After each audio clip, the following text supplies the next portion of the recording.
Hello, hello, friends. Welcome in. How's everyone doing today? There we go. Now we got the light in.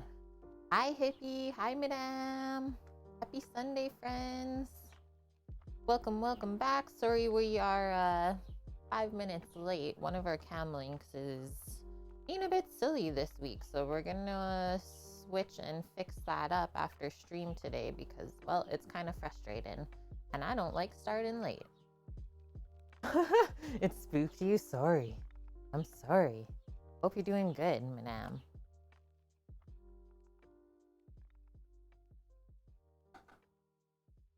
All right, so we got a kind of breezy, cloudy day here outside, but no risk of thunderstorms or anything like that. And it's nice and clear. It's not too smoky either. So super nice day to cook out here. And as always, it'll be a quick and easy Sunday stream.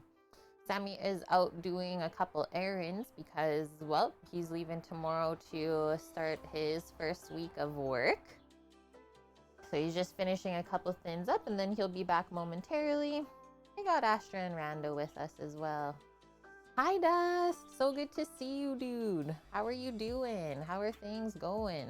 And thank you so much, man. Yeah, it feels so crazy that we finally got it. And honestly, it's better than what we imagined, I would say. Sammy's just in line for gas. Awesome. He should be here pretty soon then. Not too far away. So happy, thanks, man. Yeah, we're happy too. It's just like a complete just breath of fresh air, I guess we can say. A relief. Finally did it. And Speed, how are you doing? How was the weekend? Yeah, Rando's just chilling in the shop. He's doing some homework about the truck, stuff like that, getting it ready. Tammy's got socks and chips. Perfect. And no worries, Dust. Thank you very much for the lurk. Okay, so going down today, pretty simple stream, I would say, is we're making a sandwich. And it's a more simple sandwich than some others out there, right? Cool, you're working on a tractor. Is it your own tractor or somebody else's? So, BLT's going down, but we're gonna make it a little bit more fancy than just the typical BLT. Yeah, it's your own tractor. So cool. So cool. I cannot wait to have a tractor of our own. That's definitely in the plan. A 1947 John Deere. That thing's gonna like outlive you, probably, hey? So awesome. Okay, I'll post the menu up so we can go over it together. So our BLT, so we got our crispy bacon, except, I mean, we can call ours ham bacon today. It was like a quick done pork belly just on the Traeger over a few hours. So we'll crisp that up though. And then we got, yeah, we have lettuce. I was like, do we even have lettuce? We got lettuce, tomato, nice and fresh. And then first thing that we got to do today on stream is make some homemade bread. So we'll start there and then a couple condiments. So we'll make up an avocado mayo together and that will add some nice greenery as well as some body to the sandwich. And then we'll just add in a little bit of aged cheddar slices because I like cheese in my BLT. Thank you for the lurk, Speed. I hope your work on the tractor goes well. And hello to Mary. Hello, Canadian peeps. She says, I like the food truck and the butter emote combination. How are you doing today, Mary? Okay. And then lastly, before we get into the list, so we have 2 awesome recipes linked there for us today. First one is for making a BLT sandwich. And then if you really want to get crazy with it, the second recipe is for making your own bread, which we're going to do today. Scarman, it sounds super good. Thank you. Yeah, I came up with that combo on my own, but I'm sure it's been done before already too, right? Okay, so for our bread, I've done this recipe a few times before, so I know that we have to first mix it. Mix the dough, which takes about 10 minutes. And then we gotta let it proof for 1 hour in a warm space. So it's not too warm out today. Check. Yeah, it's only 14 degrees Celsius out here right now. So we're going to put the bread dough, once it's mixed, in a warmer area so that it won't take forever to proof up. And then after that hour is when we put it into the bread loaf pans, which I can't recall whether this recipe makes 1 or 2 loaves, but this is what we're gonna be baking the bread in today. Just a classic loaf pan, same thing that you would use for a banana bread or anything else like that. So I'll put divide on the list, and then we gotta wait, it's typically about another half an hour proof for the dough to rise up in the pan before we can bake it. And I'm not sure the bake time or temp, so let's look at it together right now. So King Arthur, it is called our favorite sandwich bread. So they say for sandwiches, toast, and French toast, you just can't beat a classic American sandwich loaf with its creamy white interior, golden crust, and soft, easy sliceable texture. So prep time 35 minutes, bake time 30 to 35 minutes, total time. I would say this is pretty accurate. If you're gonna make bread for yourself at home, it does usually take about 3 hours start to finish. And so it says it yields 1 loaf. I'm gonna double it up. So we get 2 full loaves out of it. You need to saute some shiitake mushrooms, but the only ones you have are kind of dried out. Are they still good to cook? Yeah, they're still good, Scarman. And if you wanted to rehydrate, you can just pop them in a little bit of water, let them soak that up a bit until they look like they're not as dried out, and then saute that way. But then you're gonna have extra moisture later on to cook, right? It would still be good. Maybe it'll just get a little bit tough if you overcook it, so really watch it. Otherwise, yeah, they're still good to go. I wouldn't toss that out. Okay, so bread bake time 30 to 35 minutes at 350 degrees Fahrenheit. So not that high of temp. That's a pretty typical bake temp for bread. I've done that before. Yeah, it's like, dang, I still haven't cooked those mushrooms. They're like a week old now. Bit dry, but still good to go. You might just need a little bit more fat when you're sauteing them up, but that's a-okay, right? Okay, so longest thing to do today is the bread, which is why we're starting with that, but let's keep going. So we know we got to do our bacon crispy. The other L and T in this sandwich, so lettuce, tomato. Get the tomato pre-sliced. Our condiment, so Avo mayo. And then cheese. Really simple. I'm into it. Okay, so we'll get the bread mixed and then we'll go over the BLT recipe together after that because it's really good. They talk about a lot of things that you want to watch for so that you have an amazing sandwich at the end. And I mean, you can put as much or as little effort as you want into it, right? And hi, Tom, as well as Katniss. Welcome in. Yeah, did I hear bacon? Yeah, you did. You're leaving on a trip and you need to use up all your fresh stuff. We're kind of in the same boat right now. That's awesome. Madame, you're making a panda cake for your niece's birthday. Found the swirly butter cookie sticks for it yesterday for cheap. What? Superstore International aisle for the win. Awesome. I don't even know what the swirly butter cookie stick is, but sounds awesome. Oh, to be the bamboo sticks. Nice. Nice. Yep. Now I know what you're talking about. The little cigar sort of thing. That's a good idea. And Uncaged One, thank you for the follow. Welcome in. Okay, so we got our incarcerum here ready to go.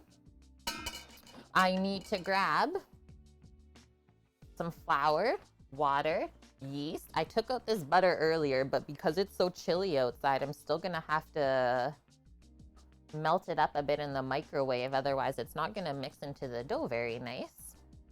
And hi, Josie. How are you? Yeah, we can begin now. Josie is here.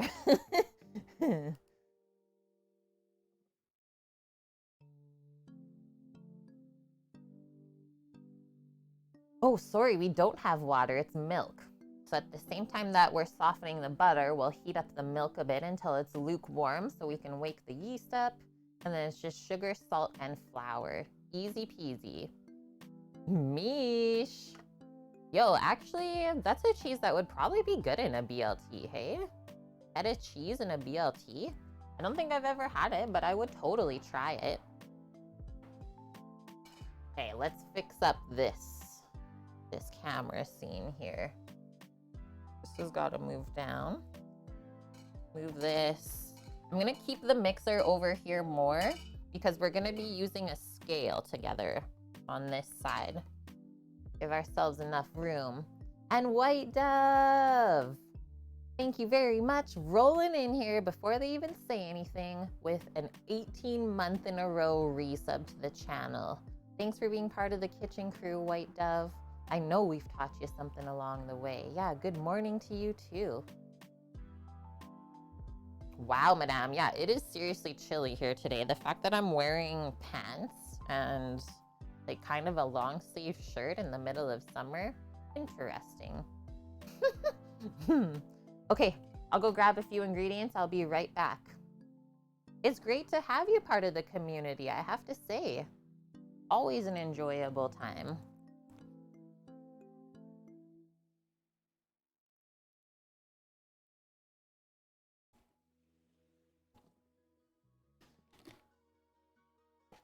We got the flour. We got the milk. Yeast. And just need sugar.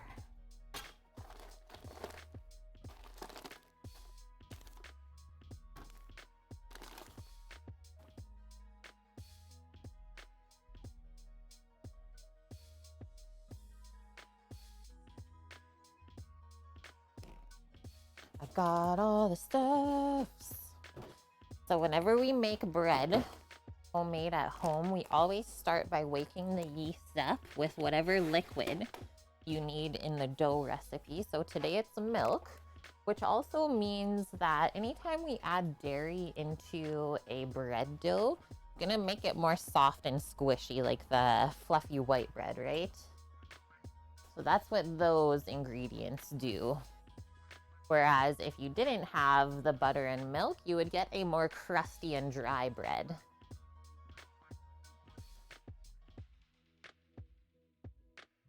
Yeah, thanks, Josie. Yeah, the new kitchen setup. It's awesome out here, I have to say. It's been really fun working outside. And yeah, so good to have the truck here, totally. Blue cheese crumbles in the BLT. Yeah, if you liked a little bit of funk, that'd be good. Okay, let's measure out our milk as well as the butter, and then we'll get that stuff warmed up. And I'll just remember as I'm doing this that I'm doubling the recipe. We need 2 cups of milk.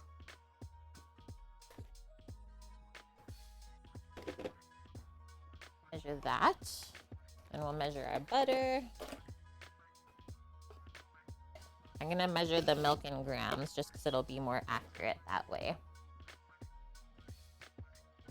If you added oil instead of water or milk, well, the only time you would add oil, Scarman, is if you already had a butter or fatty ingredient in the recipe. Otherwise, yeah, you totally could not substitute oil for any of the other liquid. Your bread just would not come together, that's all. And hi, FCB, how are you doing? As well as Samovar. Yeah, it's going to be a bit of a long stream, Kate, if you're planning to age the cheddar. See you in a couple weeks. Well, Valkyrie, how are you doing? Need to bring you your stuff back ASAP. Honestly, I didn't even know I was missing anything, so it's okay. Thank you, little Valkyrie, for the 4 months together. I hope you've had a good week. And Greek Greco Greek rolling in with the 19-month resub. Thank you, Greek. Fellow Canadians, giving us the hype this morning. I love it. And thank you for the follow as well, Featherbrained 1980. You guys are just talking about cheese in chat. I'm in. Starts with feta and then goes everywhere else. And I mean, hey, we all love cheese, right? Okay, so I need just over 550 grams of milk. We're doubling it, so we're gonna make 2 loaves of bread today. It just makes sense, really. You're gonna take the time to make 1. You might as well make 2. And you know what? I'm gonna go a little bit extra. I have this feeling, you know? And Mary, holy heck. Cannot believe we're already starting with the hype train this morning. Crushing me with the love. I'm not ready. Thank you, Mary, for the 200 biddies going towards the food truck fund, and FCB with another 1,000 contributed towards the food truck fund. Still 57% of the way there. Unreal. You enjoy the taste of cheese, but it doesn't like me. I'm kind of in that boat as well, Greek, but I'll just pretend that I'm not, right? Everyone else can suffer. Okay, how much butter we need? So we need 4 tablespoons, which is 60 grams. You have a commercial pan, 2 big green egg towels of yours. Oh, okay. Probably the Lloyd pan or just a sheet pan. Busy but really good. Yeah, same here. Same here. We've been busy. Week was good too. Okay, let's cut this butter. Jabberwocky, thanks for the follow. So 60 grams, and then I'll quickly go and warm this stuff up.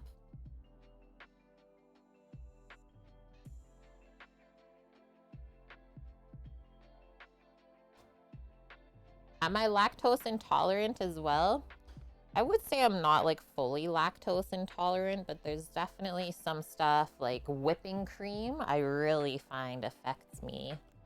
My body doesn't like to digest whipping cream. And then like, as long as you eat more of the aged cheeses, your body doesn't struggle too much either. So I guess I'm just a bit dairy sensitive. And it's also something that I absolutely hate. Like, it's one of my greatest fears is to be allergic to anything dairy. I mean, yeah, the week was probably good. It started with a Madame Hug on Monday. And then, did we go and grab the truck? No, Tuesday was full of paperwork, so I could go grab the truck on Wednesday. Yeah, the week just went by so quick. Or yeah, even that. Yeah, like the Gruyere that we use, Greek, is made originally with raw milk. So I think that makes a big difference too. Okay, we got our milk and butter. Got to soften the butter. You don't necessarily need it melted. And then as far as the milk goes, we want it like nice lukewarm. Not too hot, not too cold, and that will make the yeast very happy. So hold tight, guys. I hate to deke out during the hype train, but just pretend like I'm going on an adventure with the train. Choo-choo for the level 2.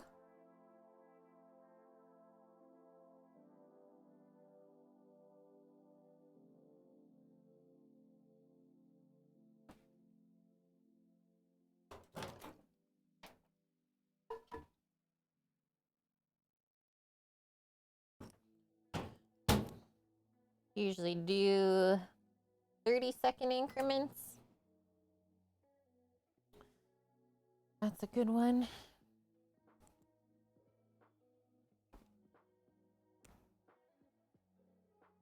True Purple! I'm happy I came back out. Thank you for the 100 biddies, friend. Okay, and then the other thing we can get ready is we'll need a spatula once we start mixing the dough. You can measure the flour just in this bowl here. Next, and then the salt always gets added last. Thank you, Peepee Zerk, as well. Good to see you. And thank you for the 250 biddies. I'll be right back.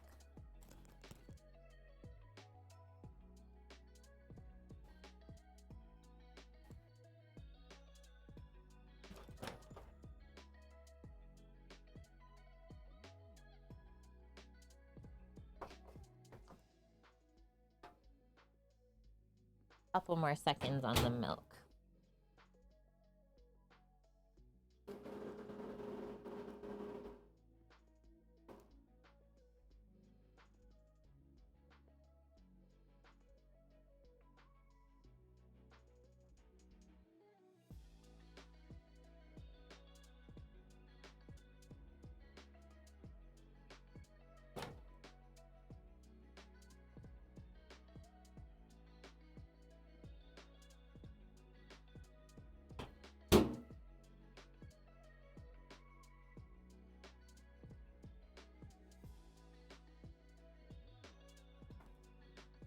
Okay, I'm back. All right, so the butter can just set aside for now. And thanks, friendos. Oh, finished up the hype train while I was gone. And we even got a new emote, so thank you for that as well. Oh, a hype yum? What is this? Cute. Scarman, I've made a mistake. I just ate 3 raw radishes thinking it would be fine. Were they really spicy? Oh no. Hi, Torino. You're lurking making pancakes?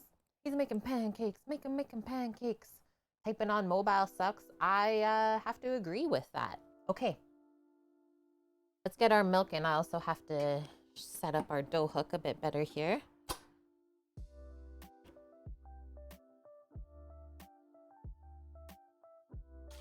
That. Then we can see how much yeast we need. This is what I'm using today. So Red Star Active Dry Yeast. Pop this recipe back up. So we need 4 teaspoons. 4 teaspoons of yeast to go into the milk.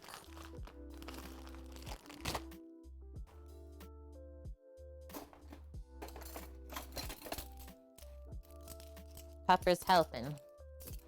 She's helping. Oh, nice one, Torino. Yeah, you were gonna make butter today, but then you use the whipping cream to make like a Cool Whip sort of thing. So you put in it on the pancakes. So 1, 2, 3, and 4. I gotta plug in the mixer and give that a little stir around so the yeast can wake up. You go pick up a computer monitor from your uncle's. Have a good trip, madame. Yeah, we'll see you later. You're making pancakes too, Mary, in about half an hour? Nice one. Yum, Torino. I love that. Pancakes or even waffles with a berry compote and then whipping cream. Deadly. Deadly.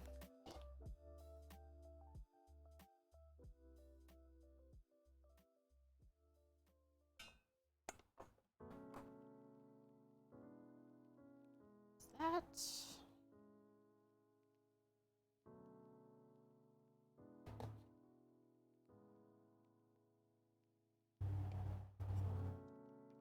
Okay. We'll give this a little stir.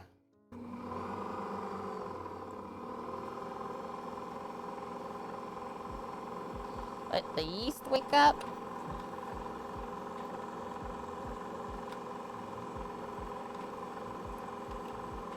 Get it hydrated.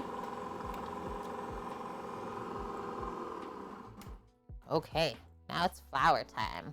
So we'll need 720 grams of flour. Might have to get more. Probably will.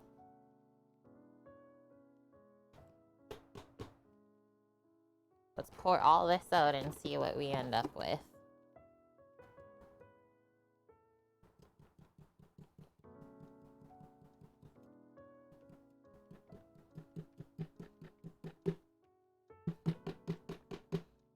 $350. What did I say? We need 720. I'll be right back.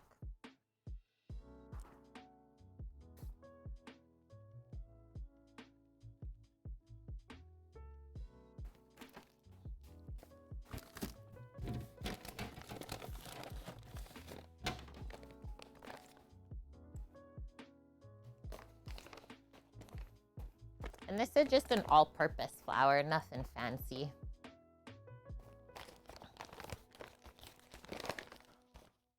So I need another 370 grams then in here.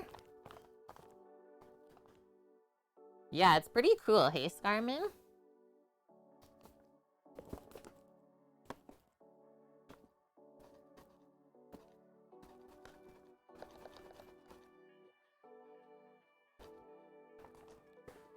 Let's go with that. And then one other thing real quick is the sugar we can add to the yeast now. So a couple tablespoons worth. And that will also help the bread to rise pretty quick too, which is why there's sugar in a lot of dough recipes.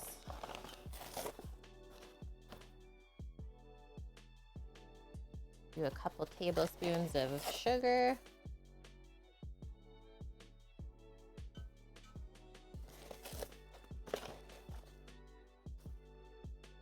Paul, I saw your awesome Discord message this morning. Looks like you're really enjoying your new job, dude. Want to say hey and drop a lurk. Thank you so much, man. Super appreciate that. Okay. The only other thing we're gonna need after this is 2 teaspoons of salt at the end. Give this one more mix up.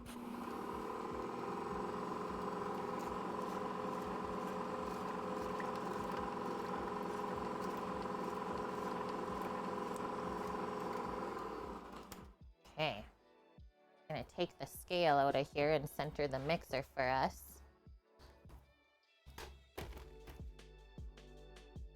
And then away we go. Hardest part of the stream is gonna be complete. Okay. Let's add our flour, friends. Yeah, what came first from discovering yeast? Bread or beer? I would say probably beer. And then from there, they figured out how to make the bread, right? Taparoo. And then I'll also add the butter in now. It's softened. Do not try and add cold from the fridge butter into your bread doughs. It won't work.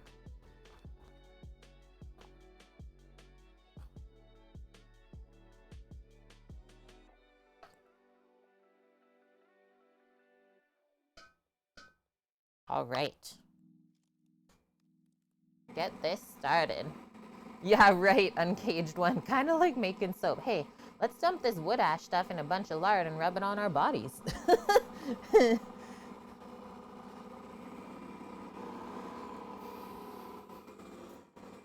Couple teaspoons of salt next. And that is it. And yeah, you really don't want to leave the salt out of your bread. It will taste so bland. So I sprinkle the salt in once it looks like the flour has mixed with the yeast and milk.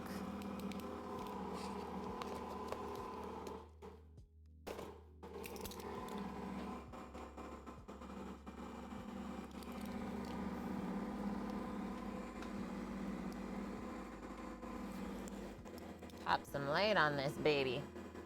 Yeah, there we go.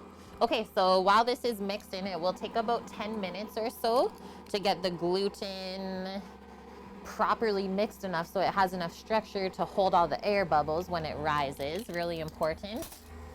So I will put away all the ingredients that we don't need anymore. Do a quick little switch up cleanup. Pivney Tour, thank you for the follow. Welcome. Yeah, it was a lot easier to accidentally make beer than it was to make bread. I bet, hey? This is looking good too. I don't think I have to add anything extra to the dough as it's mixing.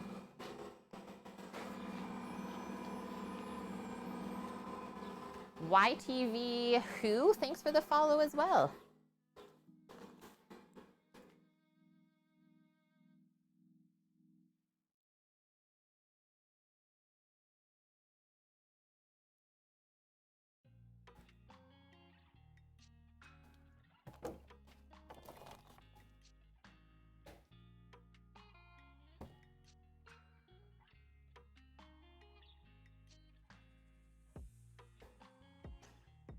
fill up our flour bin while we're here. Got everything out. Is looking good. I'm gonna do a quick little scrape around.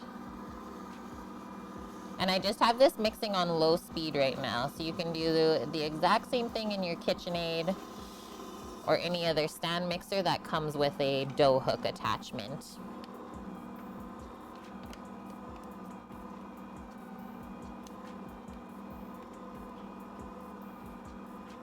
Nice one.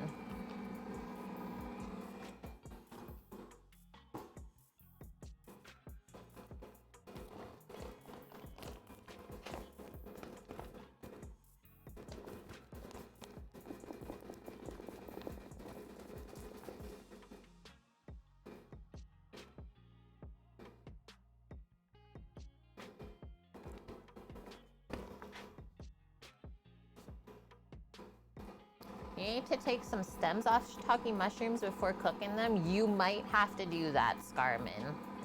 You might have to, just depending on how tough they are. But knowing shiitakes, usually you take the stems out. Doesn't mean to throw it away. Like, you could dry them and make a mushroom powder and put it in a pasta or something. But yeah, shiitakes are known to have a bit of a tougher stem on them compared to some other mushrooms. All right, that's the end of the flour bag as well. Give this a little help along at the same time. Nice. It's looking really happy. I'm gonna turn it up a bit now for the speed.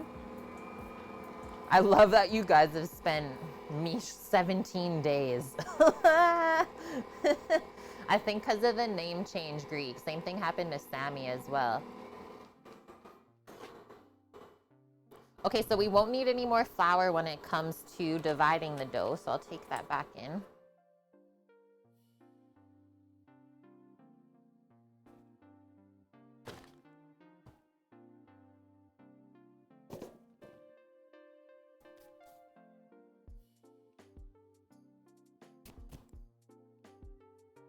And last thing is the sugar.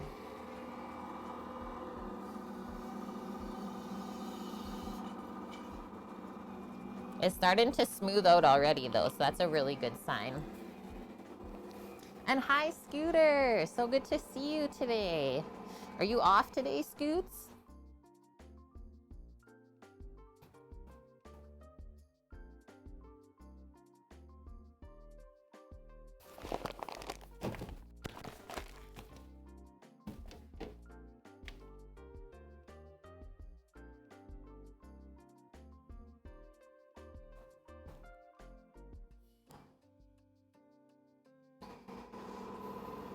Writing down recipes for some hot sauces to make. Nice. From your own peppers.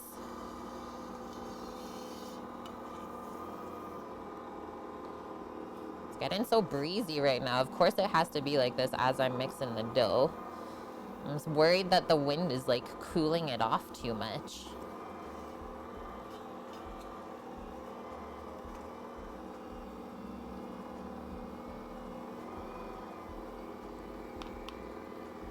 All right, going ahead on the list. So right after this, we'll wrap up the dough nice and tight so it can proof, and then we'll go over the BLT recipe together. Get a good idea of what's gonna go down next.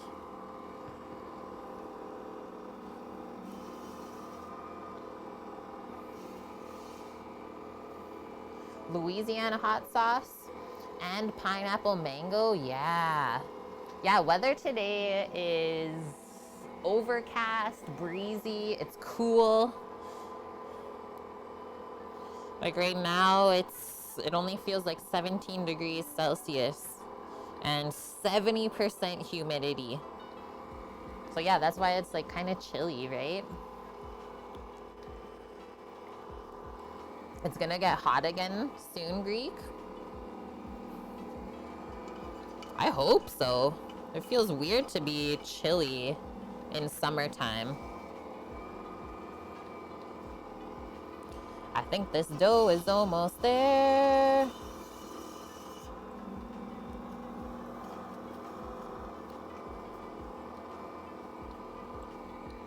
We'll do a window test momentarily here.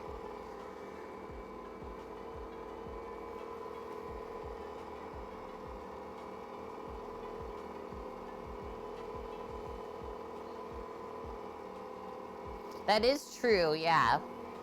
When you're like sweating in the summertime in the apartment building, you sometimes will take the cooler weather, right?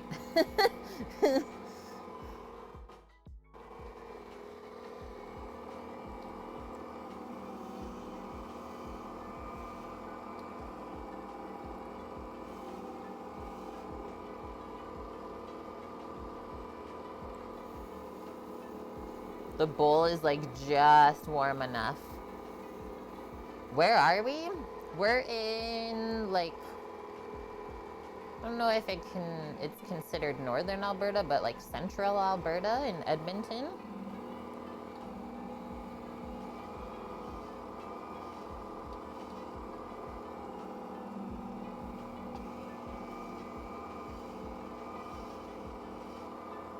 Yeah, almost there, considering I can poke the dough and it's not really sticking to my finger. And yeah, Greek's on the west coast.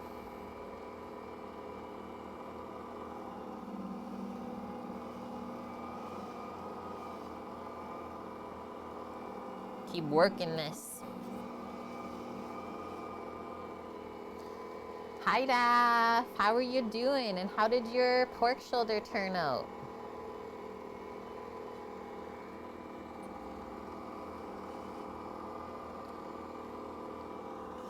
It turned out excellent. Good to hear, man. What did you end up turning that into?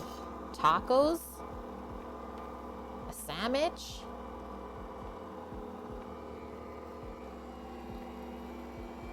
Yeah, we got so much rain here yesterday, Greek. It was crazy. When it first started to rain, the ground like didn't even want to absorb the water because it's been dry for so long.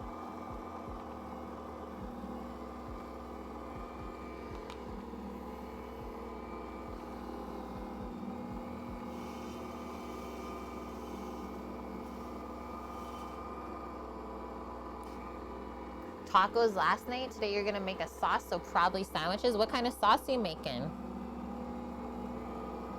Yeah, you need days. Well, that's usually how it is though on the West Coast, Greek, right? Okay, did you see how that wrapped around just now? So that kind of shows me that the bread is pretty much done mixing. Very, very close. Just like I said, we need to build up enough structure in the gluten so that it holds all the air bubbles when it rises later. I'll also say that making doughs with a bit of dairy in them, they are easier to work with because it doesn't stick to your hands as much.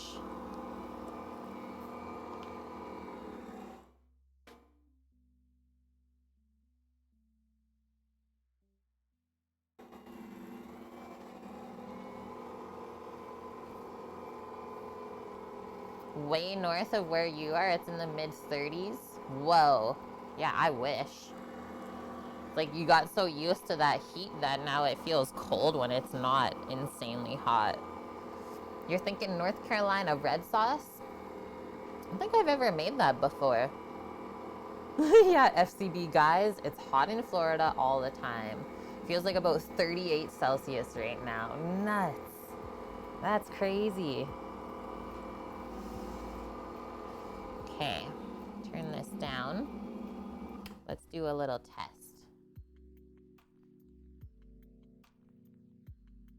Yeah, you saw the fires map, hey? It works good for people in the States as well. There's like no fires in Alberta, but we're getting smoke from both sides, which is nutso. Okay, so we're gonna take off a little bit of this, and then here's what we're gonna do. We're gonna pull it, keep pulling it, so we can see through the center here like that. So see how we're making like a little window? And then if you can see through it, so like I can see through the light to it without it breaking right away. So it'll slowly break like that. But if you can see through the dough without it splitting right away, you know that you've built up enough gluten. So I think we're good to go here. Pack this up and wrap it up nice and tight, and then we'll put it in a warm spot. Otherwise, it'll take forever to rise. Hey, Williams. Good to see you as well. Yeah, chilly day there as well. So they're just south of us, Williams. Honestly, you're loving it. It does feel nice. I will say that. But as far as making bread outside on a day like today, not the best.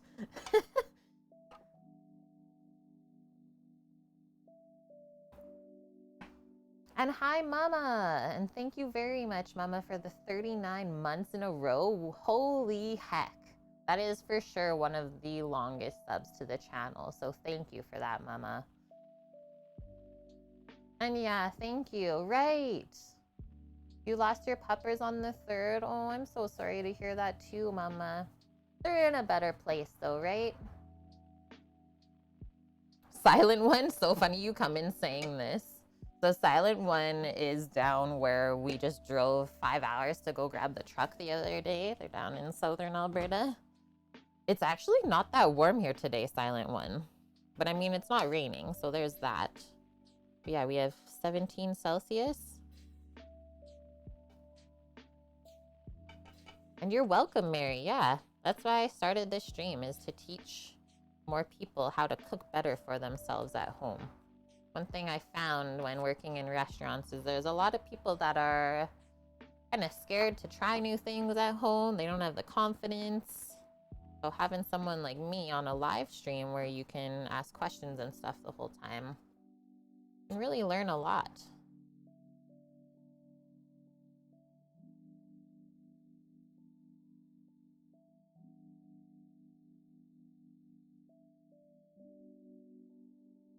Rid of these things, and then we'll roughly ball up the dough. I'm not gonna put it in my hands because usually it's pretty sticky. Nice, Williams. You're smoking some ribs today for your folks. You're excited. Hope they turn out amazing, friend. What are you doing? 3, 2, 1 style? And are you saucing them?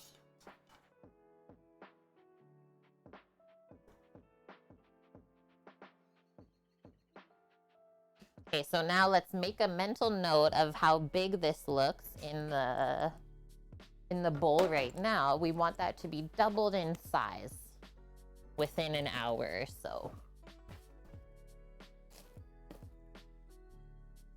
The main app you use, FCB, one that tracks hurricanes and other weather disturbances. 3 out there right now. Whoa, be careful.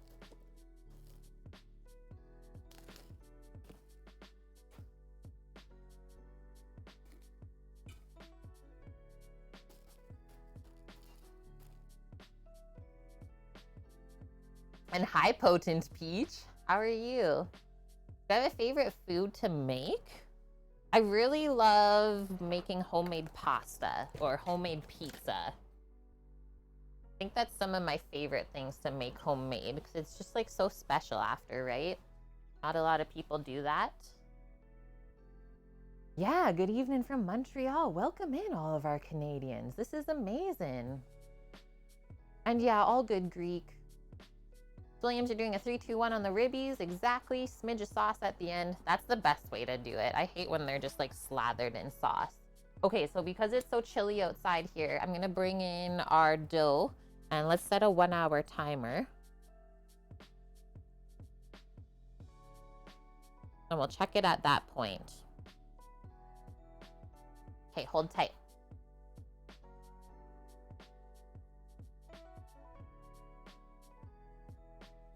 Yeah, basically every oil you should treat the same, Scarman. Because even though it's like liquid at room temp, you don't want the oils clogging up the drain. That'll just give you problems down the road.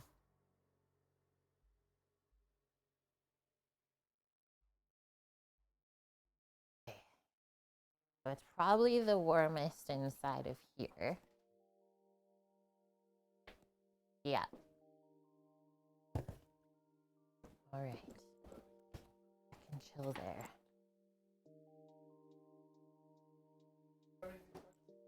Okay, next up on the list, friends.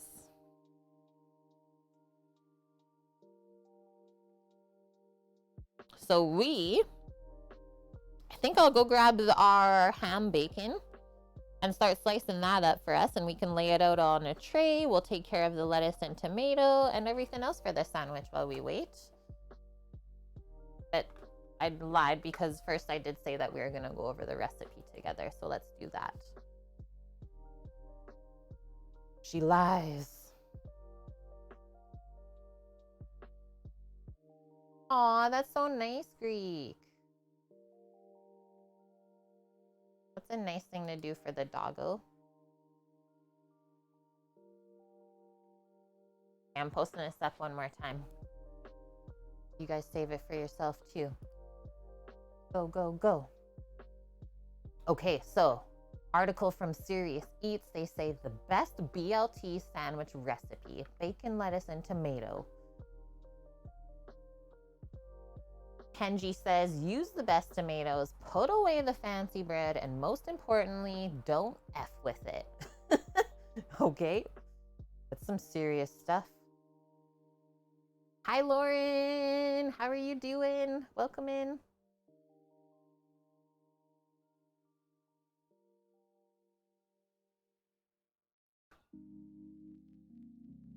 Okay, scrolling down. Kenji says, oh, wait for it. Hi, Dad. Thank you very much for the 37 months in a row. Holy smokes. Another really long-term resub to the channel, hey?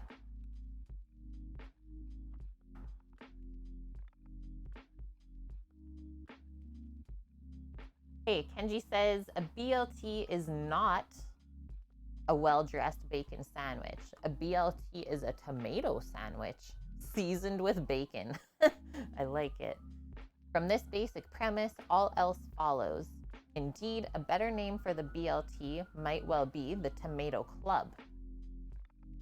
For it is the perfect tomato, not the bacon, that is the rarest, most ephemeral, and most singularly delicious ingredient. I have to say, a good tomato is kind of life-changing. Nice. Heading out to do some scrappling. Enjoy, hippie. And thank you very much for the lurk as well. I think they're coming for us, friends.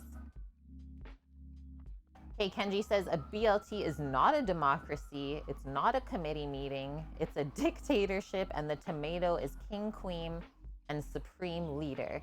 In the BLT universe, the prime directive is that all other ingredients shall be at Her Majesty's service. Yeah, hide!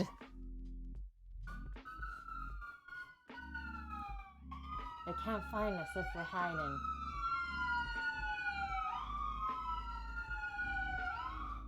Imagine if they just stopped. The sirens just stopped. Be like, oh no!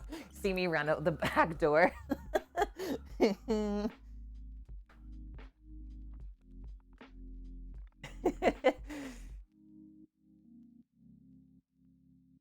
Okay, so BLT.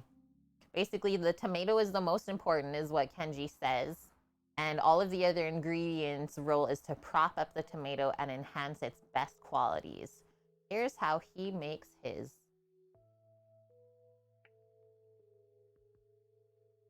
Yeah, mayo, aioli, same, but different, I would say, Greek, for sure. Food so good, it's illegal. Don't think aioli is good in a BLT. Okay, so Kenji says active time 20 minutes, total time 20 minutes, and it makes one sandwich. It is a good thing for like single people to make as well. It's pretty easy. Not a lot of ingredients needed either, and we're gonna kind of up our ingredients that we use today. So 3 strips of thick cut bacon, 2 slices of high quality sandwich bread. We're making our own for that today. 2 tablespoons of mayo. So we're gonna make an avocado mayonnaise for that. Hopefully it's not too heavy. I think it'll be great. As long as we season it, right? Otherwise it'll be very fatty. So he shreds iceberg lettuce, which I've never done before. How do we feel about this, friends? We could try shredded lettuce today, but usually I just do like a couple leaves of lettuce instead of shredding it. So 4 thick slices of ripe tomato, salt, and pepper. That's it. Oh, bacon flavored mayo. There you go, Greek. There you go. Shredded lettuce gets everywhere. That's the thing, right? I don't understand that. I feel like we'll just bite into the sandwich and the lettuce will fall out. Well, it's going to be gone all day, Daff. You're thinking you might make pulled pork ravioli. Hey, that's a nice one to kind of settle into. It'll take you a few hours for sure. Makes the day go by. Okay, reading more stuff about BLT. Says the grilled cheese may give it a buttery run for its money, but the BLT has more grace. It doesn't come out of its corner firing all cylinders like a Cubano or a Muffaletta, but a BLT has stamina. Each bite improves on the last. A Reuben may sucker punch you with its 1-2 jab of salt and fat, but what the BLT lacks in pure power, it makes up for subtlety and balance.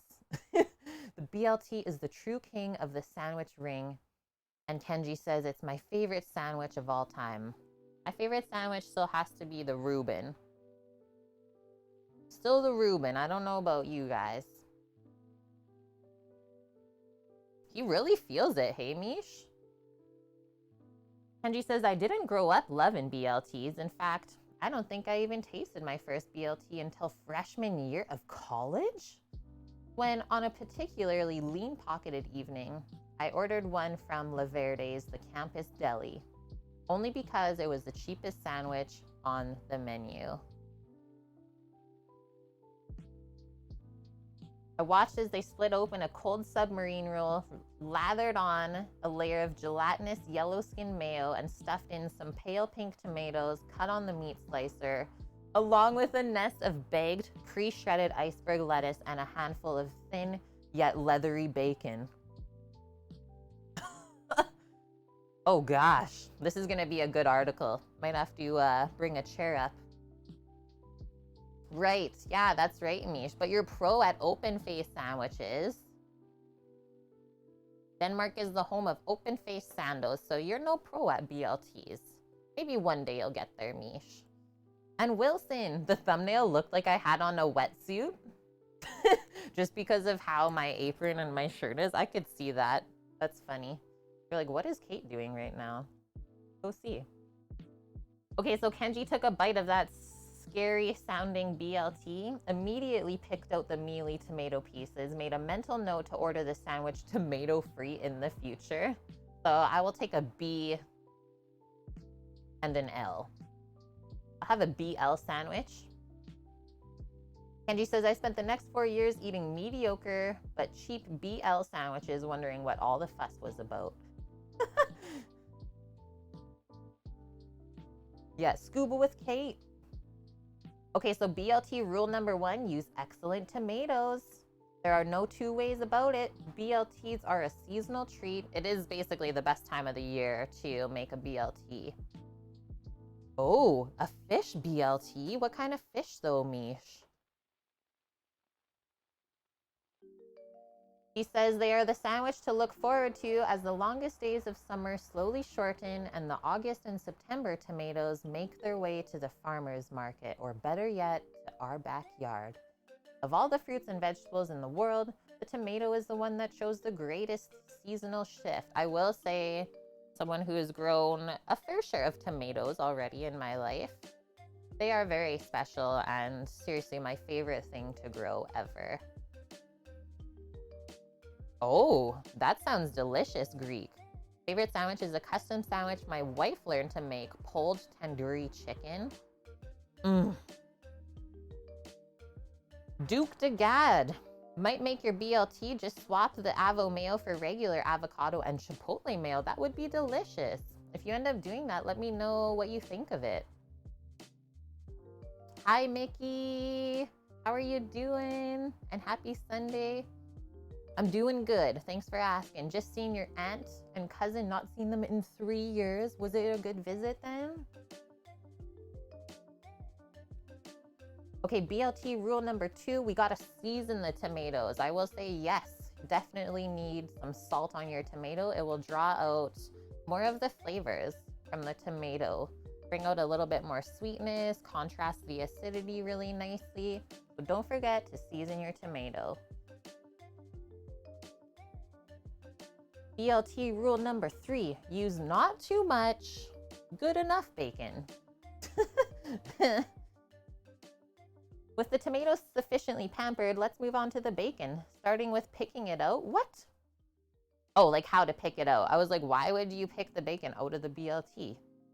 She says bottom of the barrel supermarket bacon is injected with a brine because it's a quick and dirty way to set the pink color and deliver the salty, smoky flavor we crave, cutting a days-long curing process down to a matter of hours. So the way that we make our bacon, it takes 6 days to cure in the fridge and then an entire day to smoke and complete. Whereas Kenji is saying most of the supermarket bacons are done within a day. So how is that going to be anything close to what we do? So when they do that, when they put the meat in a brine, it's going to add a lot of moisture, right? He calls it a pumped bacon, which curls, spits, and spatters as it cooks in the pan, right? And that leads to uneven browning and crisping. And then the flavor of the injected bacon is often one-dimensional. So personally, he avoids it. Yeah, Mickey, what was Sunday dinner? Did you go beef or poultry? Yeah, Wilson, if you grow good tomatoes, you can grow good cannabis. Just saying. Norges, how are you doing? And thank you, my dude. 36 months in a row, 3 years, huh? Of being part of the kitchen crew, supporting us a lot along the way. So thank you for that, Norges. How are things with you? How's the boat life? Did you get any good fishing in lately? Did the weather shape up?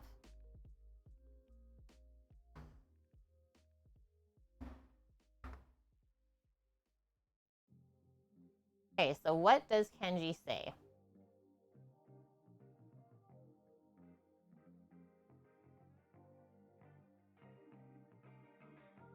So Kenji says that the dry cured bacon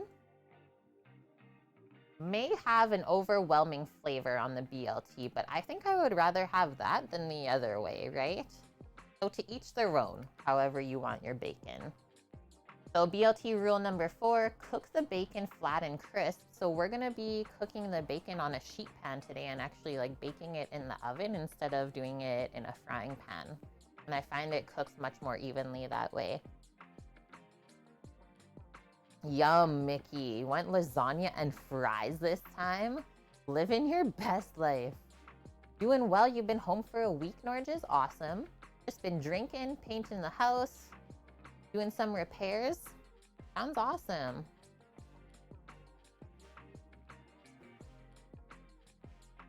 Yeah, getting a good bacon is important.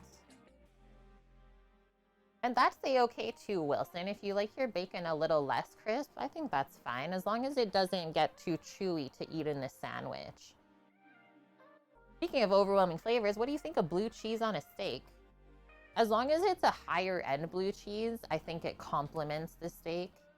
Any like cheaper versions of blue cheese, like the pre-crumbled stuff, terrible. Terrible to put with a steak. And really, to make it even better, I would go probably with something like a blue cheese butter rather than just straight blue cheese. How do we feel? Yeah, Greek already read my mind. You crazy, I love it. Yeah, Norges is a fisherman, mostly around Norway, and he runs his own boat. It's pretty amazing. Whoa, Samovar. Father used to put bacon in the pan for 2 minutes and then serve it. And was everyone okay with that, or? Adams, 81, thanks for the follow, welcome. Okay, so we gotta cook our bacon flat and crisp. BLT rule number 5, skip the fancy bread. So we're just making a plain white loaf today so that it doesn't take away from any of the other ingredients in the sandwich. Oh, BLT rule number 6, toast the bread in the bacon fat. What? I don't know if that's allowed, but that sounds pretty amazing. BLT rule number 7, use your favorite mayonnaise. Rule number 8, use the right lettuce. I got romaine today. And then rule number 9, layer carefully. And then the last rule, rule number 10, triangles taste better. Put the sandwich down the center in a triangle. I could see that. And hi, Eric. It's hot as heck there today. BLT stream. It is chilly here today. It is chilly. Like my hands, cold to the touch. Not the best. Trying to stay warm. We don't really have crumpets over here, Mickey. It's like a specialty thing for sure. Or I would just have to make it myself. The rule is make your own damn mayo, Norges said. Well, what if we put avocado in the mayo today? That's what I was planning. Wild and windy there in the UK. Kind of like how it is here as well, Josie. Okay. I'm going to take a really quick bathroom break. We got 42 minutes on our bread dough timer until we divide it into the pans. And then it takes a little bit longer before we bake it. So hold tight. I will be right back. And then we'll finish up all the other ingredients for the BLT now that we know what we got to do.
Okay, I'm back, friendos. And hi, JK. How are you?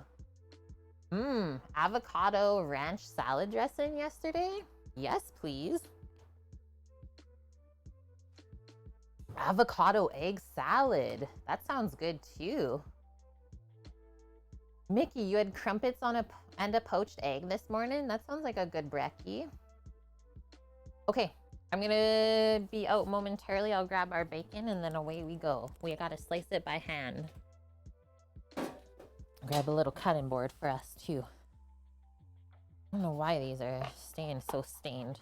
Have to give it a scrubby with some bleach or something.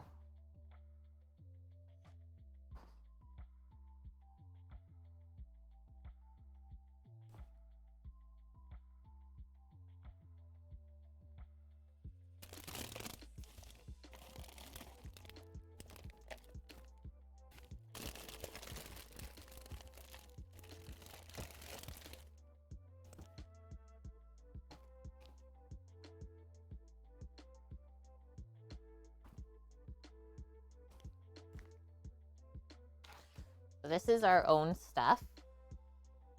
And I'm calling it ham bacon because it was very quickly cured. Basically, we just seasoned the pork belly, and then put it onto the Traeger to smoke for 6 hours. So it's more like ham bacon than like a proper dry cured bacon, which will probably be really good with this today. We've cooked it up once already and it totally acted and tasted like bacon, which was awesome.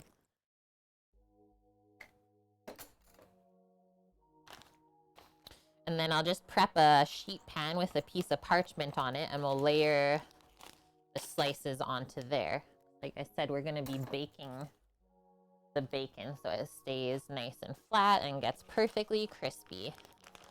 This is how it looks. So you can see the color of the pork, right? So a nice smoke ring all around, but it has a good amount of fat still in there too. What temp for spare ribs? Cooked to 205 on the Traeger. So you can do anywhere from 225 Fahrenheit to 275 Fahrenheit.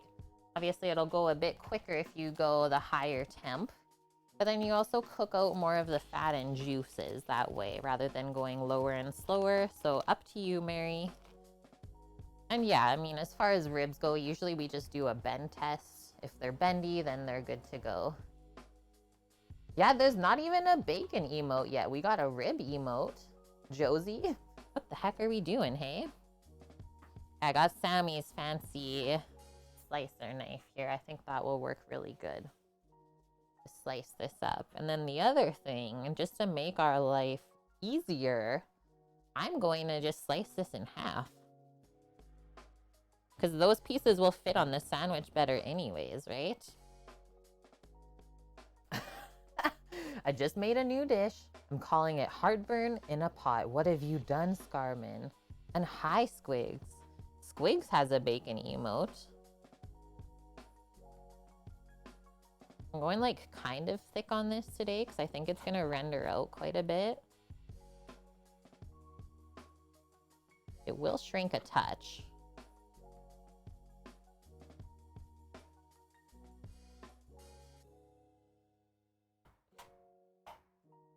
Nom. Yeah, bacon. Yeah, the best name that we found for this so far is ham bacon. Like kind of hammy, but also bacony. I've never seen anything else marketed that way either. Now you're hungry, Mickey? You've already had breakfast, lunch, and dinner, Mickey. I think I'm just gonna cut up all of this and cook it. Batchum or Hamcon. It kind of does look like the best version of like back bacon or Canadian bacon. Okay, Scarman's heartburn in a pot. A pound of browned or mashed potatoes with a pound of brown ground beef, half a pound of shredded cheese, package of shiitake mushrooms, only you didn't have milk or creams. Use butter. Deadly. Be careful. Will you survive that? Unknown.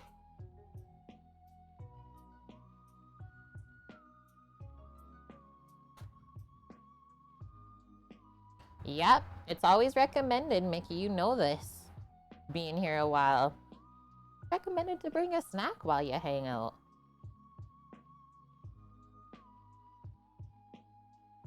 Settle the argument. Yeah, Canadian bacon. Isn't it just ham? It's like brined. Like a brined pork loin that I don't even think is smoked. It's just put into a smoke brine and then cooked. Weird. It's really good on like buns though. Back bacon bun. Okay, I'm gonna be careful as I slice this part through. Doggo is right beside me here. She's like, what you got, Auntie? Okay, why don't I grab the sheet pan and some parchment? Hey, yeah, you gotta get on your chair. Yep, get on there. Park your dog butt.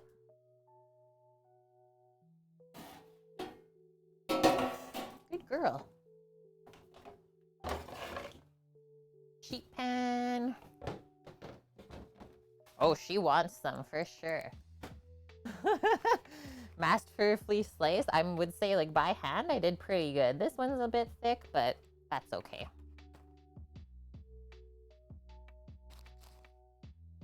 Yeah, I'm sure it tastes so good, Scarman, what you made. But yeah, maybe don't eat too much of it at a time.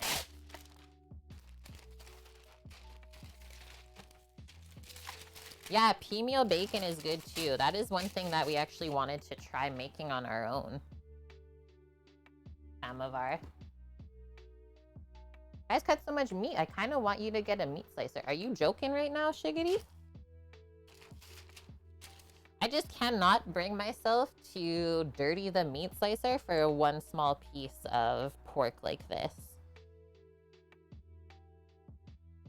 Okay, so why don't I just move this over for a sec? I'm just making more room on the board, and I'll show you how we shingle this, is what it's called. So move that all the way up. So lean side, so the underside of the belly goes there. And, oh, actually, it's the wrong way. We do it this way. And then we overlap, so you can see how the fat cap is on the top part. We place that on the lean part of the pork, just kind of hanging on it. So that's called shingling. And that way it's going to cook really even. The fatty part helps the lean under part not dry out as it crisps up. Meat slicers can be very expensive, but I will also say we already have one. We got an amazing deal on one before we left the island. It's a Hobart, self-slicing, or it's automated, let's say. Just, yeah, it's so beastly that I can't bring myself to make it dirty for this small amount. It's not the easiest to clean afterwards. And so the one that we got, the meat slicer, I think Sam said like originally it's about $4 grand. Full price. If we were to buy it new, we got it used, really well taken care of, and we paid $800 for it. Is this just normal bacon, Greek? So what we did is we just took a whole pork belly. Sammy seasoned it up. I don't even remember what he used for seasoning. It could have just been Tony Chachere's. And then we just put it in the Traeger for like 6 hours until it was really nice and tender. So it's like better than the supermarket brined bacon, but not our perfect like 6-day dry cured and then 1-day smoked bacon. Yeah, it's pork belly. So we've been calling it ham bacon. I'm gonna market a new product to the people.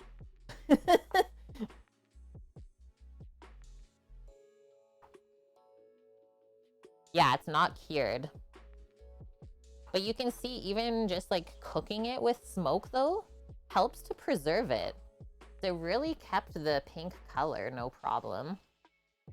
Right? Pretty cool. Smoke is amazing. I think that's totally part of the preserving process. Yeah, we smoked it though for 6 hours.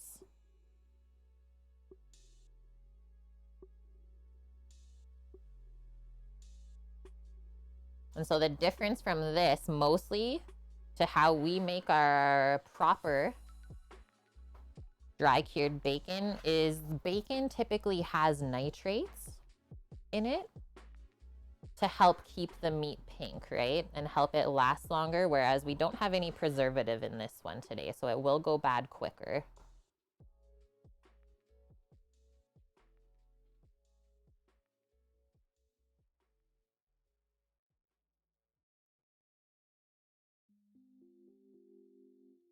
This also teaches good slicing skills by hand if you do this every now and then.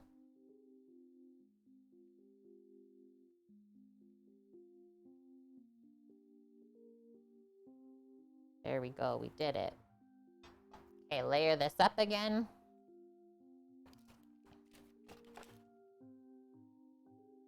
What do we got? 30 minutes still until we go check on our bread dough. Hopefully it's nice and happy.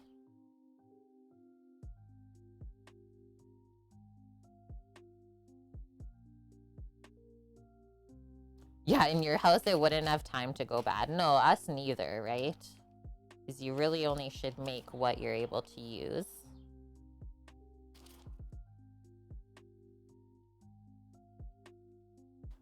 Wow, Just enough room. Crazy. Move this up a bit.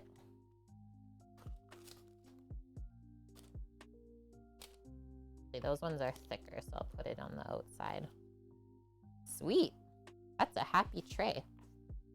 Okay, just gonna take this to the dirty dish bin. Am I using a brisket knife? I mean, it's not its only purpose, Mary. This is Sam's slicer knife, is what they're known as. But yeah, it is the same knife that I used the other time that we did slice the brisket up. But this is just a slicing knife. It's good for roast beef, other stuff like that too. It's really nice, hey? Almost like too beautiful. Okay, I'm just gonna wash up my hands. But I will say, like, this is fully cooked through right now, so we don't really run the risk of contamination with this.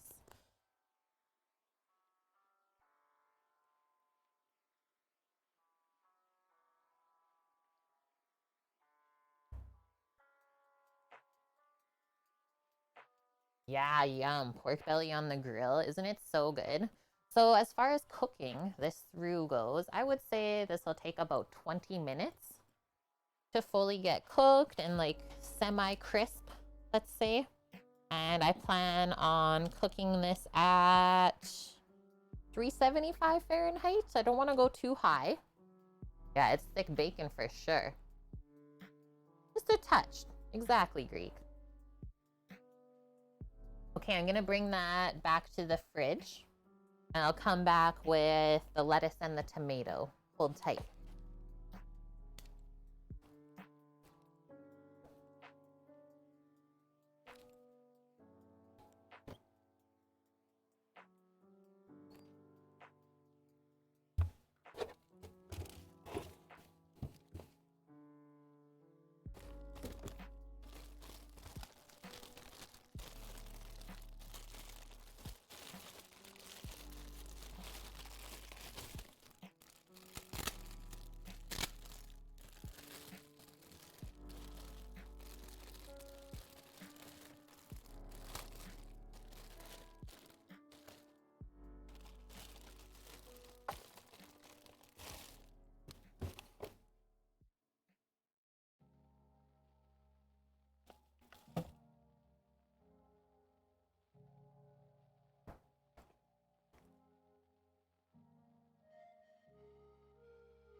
Really important that when you choose tomatoes, you choose nice big tomatoes. We don't want small tomatoes because they'll just fly or slip out of the sandwich when you go to eat it. And then look at how perfect this head of romaine is.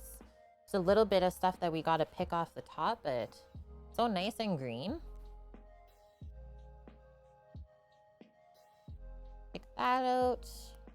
And then for the rest of it, so you can see how it's kind of discolored on the top. Usually I just cut that off there.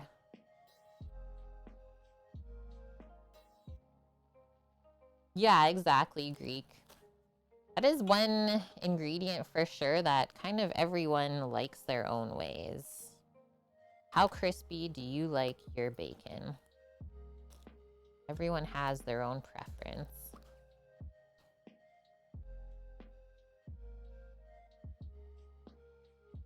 Okay, that's good. Take all the stems out of the tomatoes. Same with the stickers.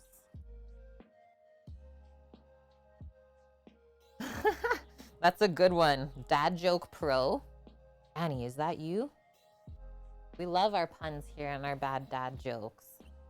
What did the grape do when it was stepped on? It let out a little one.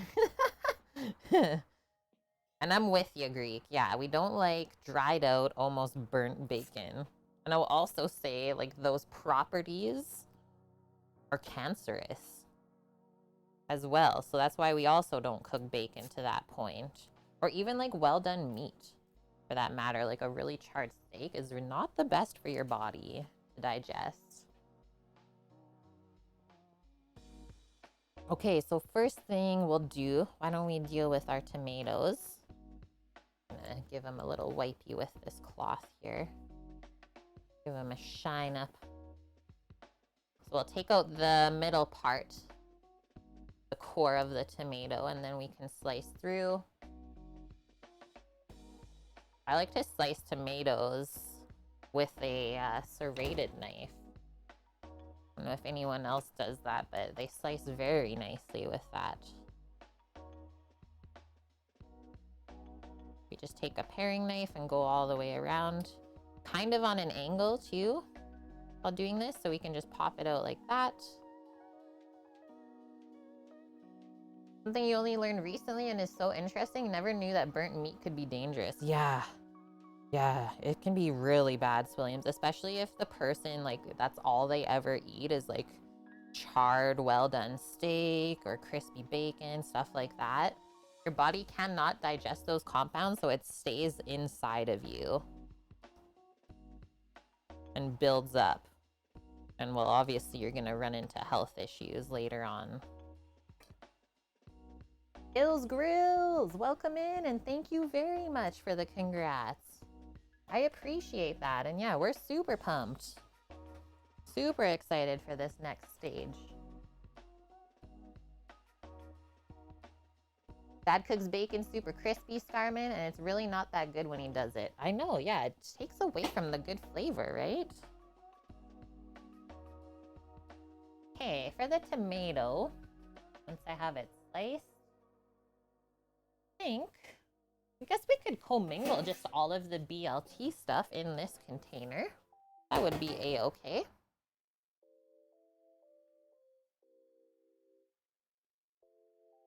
Yeah, right, Greek. The charred stuff is the same kind of stuff found when you burn tobacco. Crazy. What's the next stage? You were late. According to what, JK? For the truck, you're saying? Okay, so serrated knife. You can come a bit closer if you want. Yeah, an heirloom tomato sandwich. We are looking for heirlooms at the store, but luckily, I mean, there was no heirlooms, but we did find these really nice tomatoes, and they've been out on the counter for the last 4 days too, ripening up.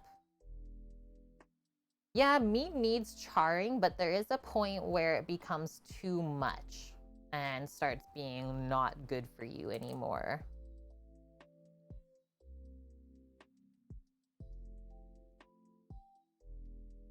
You don't want to go too thick with the tomato slices, but you also don't want to go too thin either. This hard stuff, I'm going to clean that out still.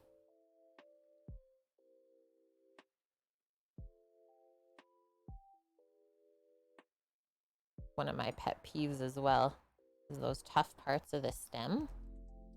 That wasn't always a thing.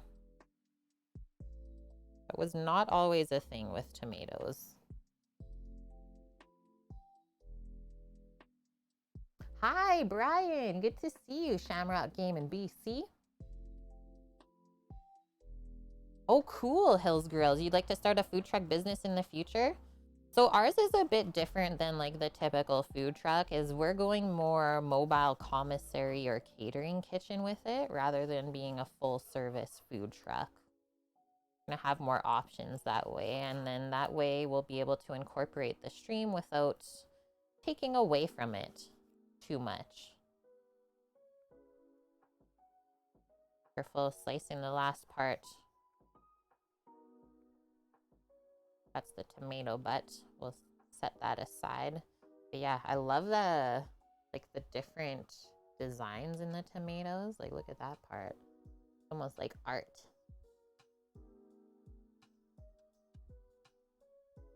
Nice and juicy too. So I'm just stacking that up in here like that. We won't waste that. I'll just munch on those later. Oh, okay, JK. Yeah, so earlier this week, we picked up our truck, and now we can finally start working on it, building it out for the stream. Carmen, you've eaten a bowl, your heartburn in a pot, and it looks like I was right about the heartburn part. Take care of yourself over there, Scarman. Make sure you hydrate lots after eating your heartburn in a pot. It'll help. Hello, Bonk. Oh my gosh, yeah. Everyone is taking that opportunity today. I slept in, this is crazy to say, until 9 a.m. And then I got woken up by Astra, and it was great. Like, even the dog didn't want to get up today. Kind of funny how, like, when one person feels that way, everyone feels it.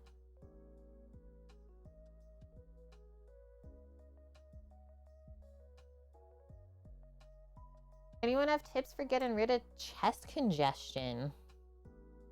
Have you ever made yourself like a honey lemon ginger tea before?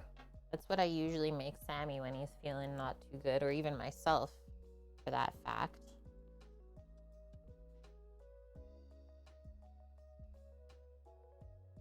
That's a juicy tomato. Drinking tea with honey all week. Dang it. And they didn't give you anything like over the counter to help with it?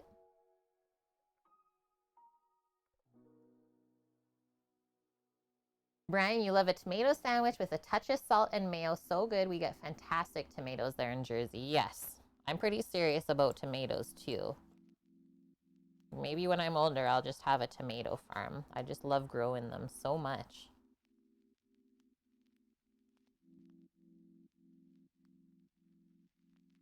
Maybe you'll have a neo-citron. Yeah, thanks for sharing, Gaelic tea. A bitter tea helps you a bit with congestion. Is that where you're at, Hills Grills? You're in Western Australia? So kind of same thing as Canada then, right? Is American barbecue is not really a thing.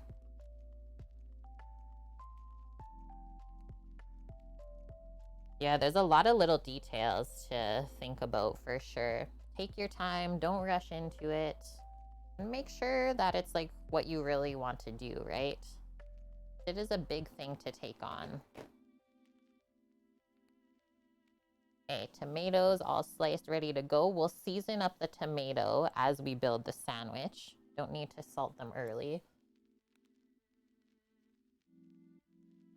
That's a good one too, Bonk. Take like a really hot steam shower. It might clear everything out that way.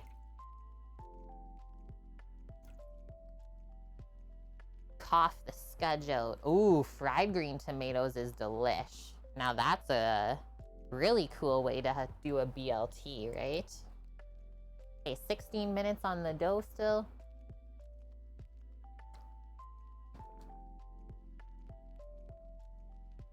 Tomato and cucumber salad is delish too. Quite a small group at the moment, Hills, but it's getting more popular over the years. It for sure is, yeah. Everyone that we've shared American barbecue with absolutely loves it. Okay, let's start taking apart this head of lettuce and getting our pieces that we want to put into the sandwich. I don't understand the shredded lettuce part of it. You're talking earlier, that was one part of the sandwich, is to do shredded lettuce, but I feel like it would just fall everywhere out of it. Kind of silly.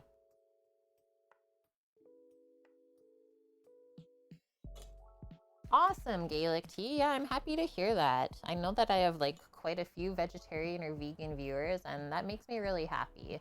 Because yeah, as much as we always are using meat, it's always not the main focus. Okay, so just thinking about how big our bread is gonna be, right? I'm gonna cut the lettuce to that size, and I'm not gonna use the tough, really crunchy part of the bottom of the romaine. So I'll just use the nice leafy part up top. I mean, these bigger pieces, we can use a bit more there, but we'll save that for like a Caesar salad or something else. And then it does look like I'm gonna have to give these a little rinse or wash before we use them. So I'll get it all chopped up, and then I'll go wash it real quick, and we'll spin off all the extra water.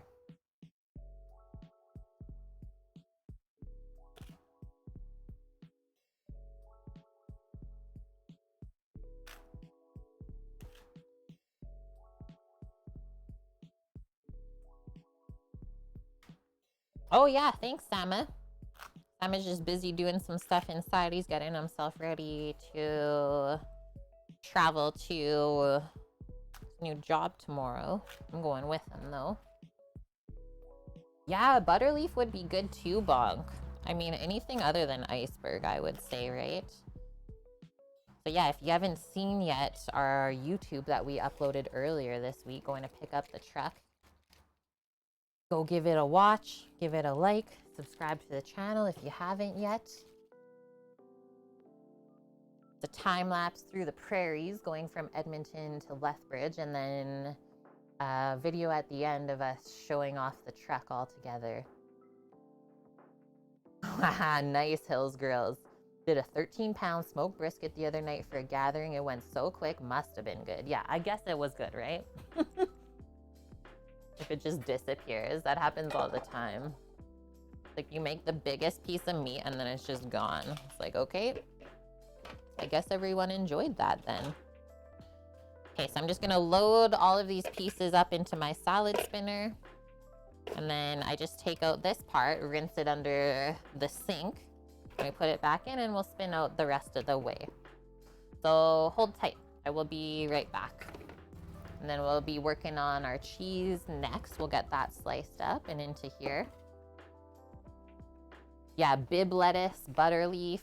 I think those are the two main names that they're known as. Okay, BRB.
Okay, I'm back, friendos. That was easy. Okay, so they're all washed up. Now we'll spin the water off so we don't have a soggy sandwich. I think the best thing about that, Hills, is you just gotta start with a couple things. Learning about how to grow vegetables, keep it simple at first, and then as you get a feel for stuff, then you can really start to grow more and more. Do a variety of things.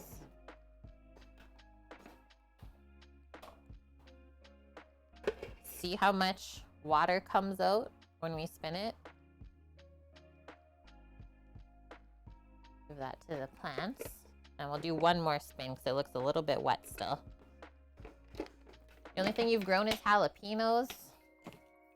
Peppers are pretty simple to start with. I would recommend maybe starting by growing herbs for yourself, because they're not too expensive to buy either. But yeah, I will also say like growing tomatoes is very easy and simple. Might be one of the easier things out there. And then same with stuff like kale or any other brassicas. Quite simple and forgiving. Okay, so now we all have all of our nice washed lettuce pieces, the BLT ready to go.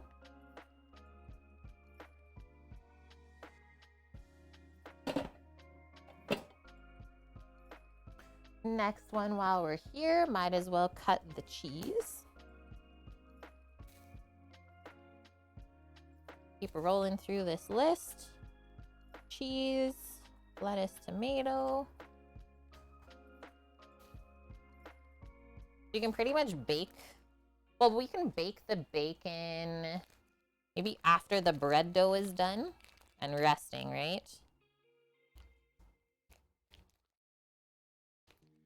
Just gonna use my chef knife to slice through the cheese.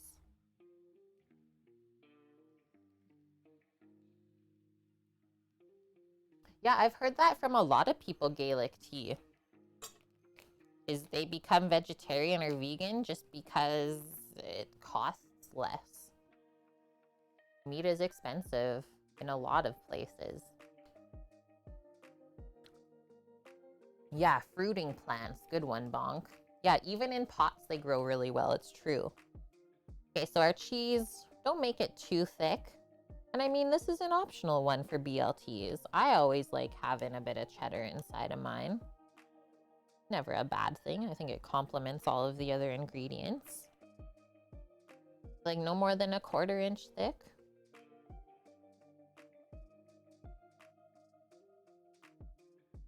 Nice and really nice, actually.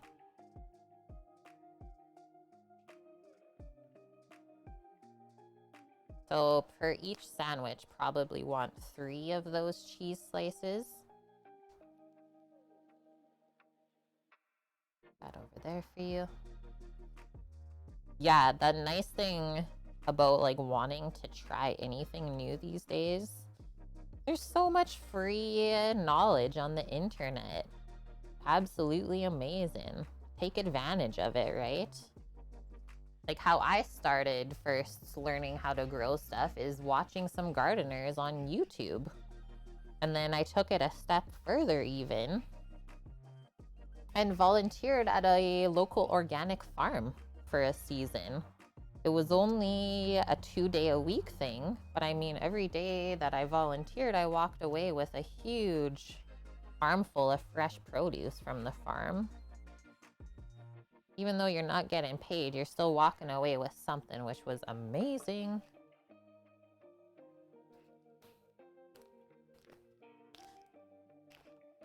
I think that's a smart idea, Samovar.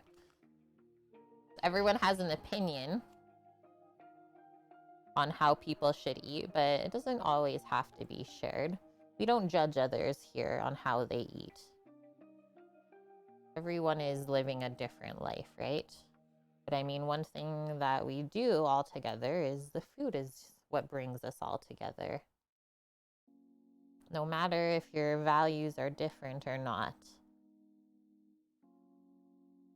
This cheese looks Gouda. It is yummy. Might have to have a sneaky slice here. And honestly, I haven't been counting. I've just been slicing and chatting. So how many sandwiches do we got here? 1, 2, 3, 4. Do enough for 5. Always better to have extra than not enough. Yeah, they paid me with learning how to grow veg. Exactly. It's seriously the best. Like, I would always feel like I was taking too much stuff home, but they would always load me up with more. They're like, that's all you're taking. So pretty awesome. I mean, organic vegetables are expensive from the store too, right?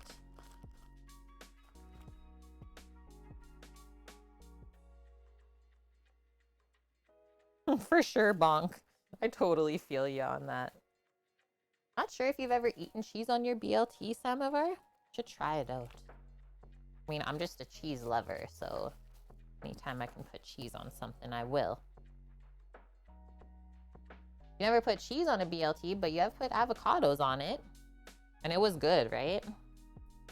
Okay, so I'll set that aside as well.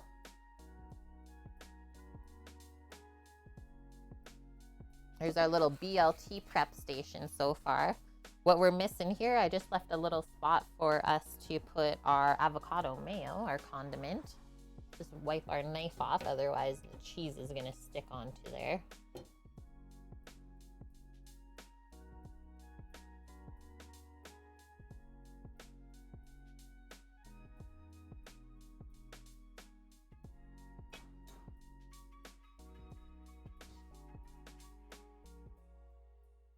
Okay, I will be right back. Just gonna take some of this stuff inside, and then I'll come back out with the avo and the mayo, maybe a little bit of lemon.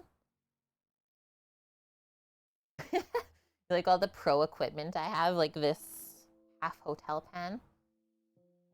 So Hills Grills is, our food truck is gonna be more like a commissary kitchen. So there's gonna be no specific cuisine or menu that we have on the truck, as we plan on booking special events, stuff like that, or going to see our Twitch viewers live in person and cooking together that way. So it's not gonna be like every other food truck. It's gonna be very different.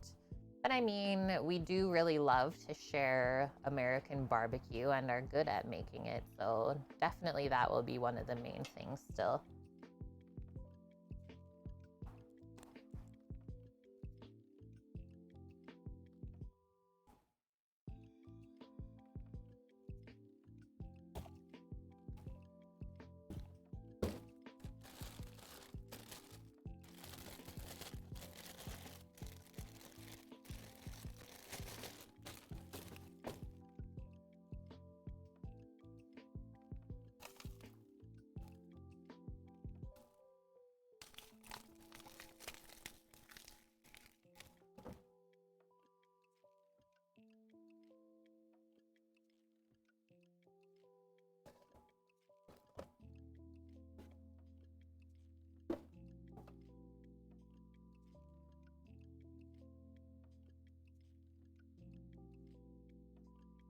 Okay, the avos are really soft.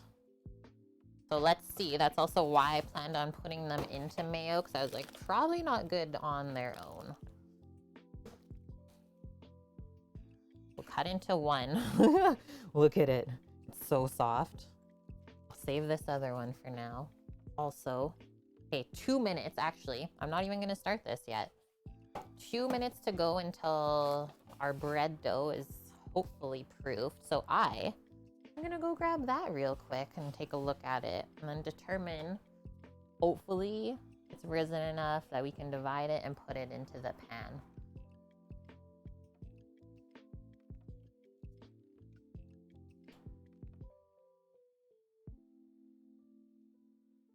Yeah, I wonder. I would be interested to know like how much knowledge is actually retained these days with kids knowing that they always have a computer in their hand, compared to old days where we had to memorize a lot of stuff, right?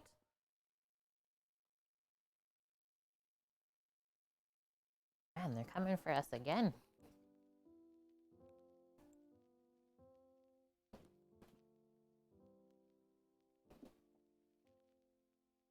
I would say that's a happy dough. It even got a bit steamy.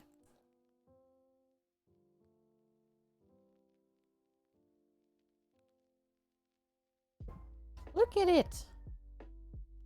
Is it doubled in size? I think so. Open this up and have a peek. You see the steaminess on the plastic? I think so. Because yeah, if we divide that up and then put it into the pans, should be good to go. We want to do this pretty quickly right now, just so we can keep the dough nice and warm. We don't want it to lose that temp. And I don't think it's going to stick onto here, but regardless, why don't I just put a piece of, maybe I'll just use my silicone baking mat to protect my wooden board here. Put this down for us to divide the dough nicely together. Yeah, the cops are coming because there's no feta.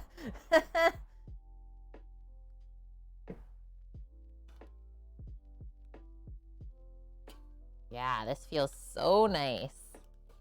Okay, so the first thing that we gotta do is just get all of the dough out of the bowl. And then we'll divide it in half. I'm just gonna go for a little shake.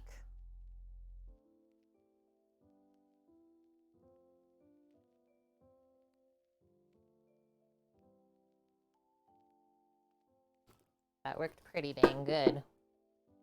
Timer's going off. And we'll just clean out the rest of the stuff that did not come out. Maximize the amount of bread we're gonna get, right?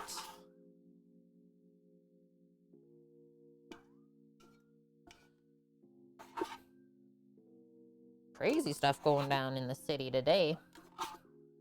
It's Sunday only. Come on now.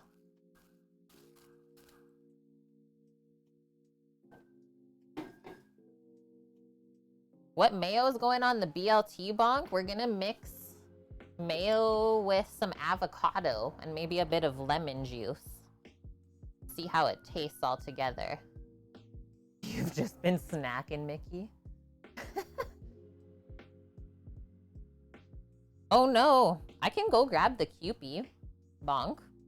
Want to do a mix, half and half? Okay, so now all I'm gonna do is literally divide this in half.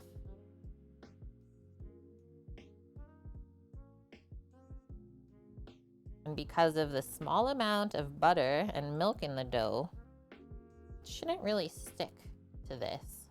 And so now the next thing, let's just spread this out a bit. Should be able to pick it up. Is we're gonna press it to be able to fit our baking pan. So you want it wide enough, and then we're just gonna roll it over itself and plop it in there. This is honestly some of the easiest bread you could ever make for yourself at home. And then we also want to take out a little bit of the air bubbles at this stage, just so it doesn't overproof and you end up with like a big hole in the middle of your bread after it's done baking. Because you won't really know until it's done. So that one's good. All I'm gonna do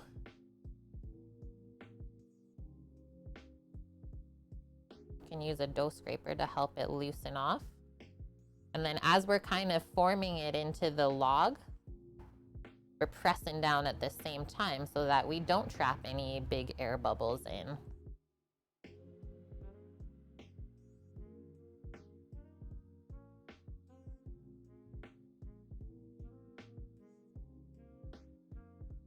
That looks really good. And then we want the seam side underneath, like that. And then the only thing I might have to do is fold in some of the edges. So I'm gonna quickly do that now. Fold that edge underneath and tuck it under. We'll do the same with this one. Like that. And then it's just a matter of picking up this whole thing and putting it into the pan. We don't have to grease it. There's enough fat in here that it's not gonna stick when it bakes. Slowly work it off of the dough scraper like that, not disturbing it too much. Give it a little press, and there's one loaf. So do the same with the other one. Are you kidding? Bonk says we're going all Kewpie. Fine, I'll put the Hellmann's back then.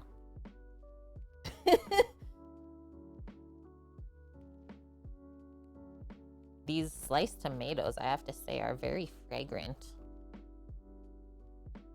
All I can smell is the fresh tomato beside me. It's really yummy. Like, look at how that doesn't stick to your hand at all. Really nice dough to work with. And yeah, I don't know why, but I always find it easier to kind of work it towards myself rather than away. You can keep pressing and crimping it as you roll it.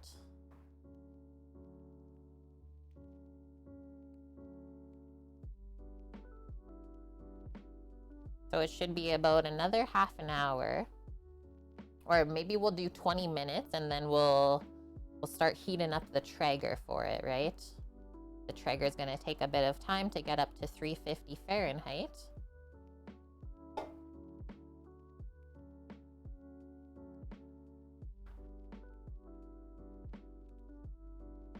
So do your edge tuck again.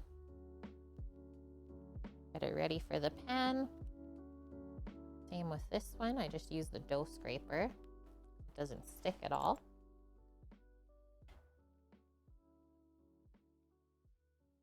Looks and feels really nice. So once again, pick up the whole thing. Drop it in. And that is it. And yeah, don't worry about the dough like looking shaggy on top or anything like that. As it rises up the last time, that will all even out. You can already see how this one is starting to change a bit. So now we're done with the dough scraper. Same with the silicone mat. Get rid of that.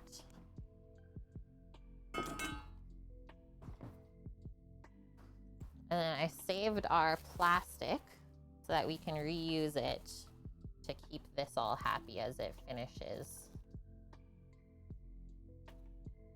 And then I think I'll just put those both together on a sheet pan so it's easy to pick up and move around.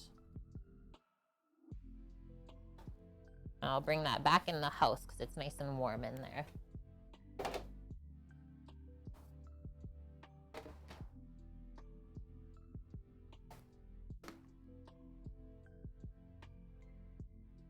You hope you see the BLT come to life. We're actually pretty close. We'll have a BLT in about an hour, which is what I planned. I was like, I should be eating around 3 p.m. It's 2 p.m. now. So why don't I set, hey Siri, 20-minute timer.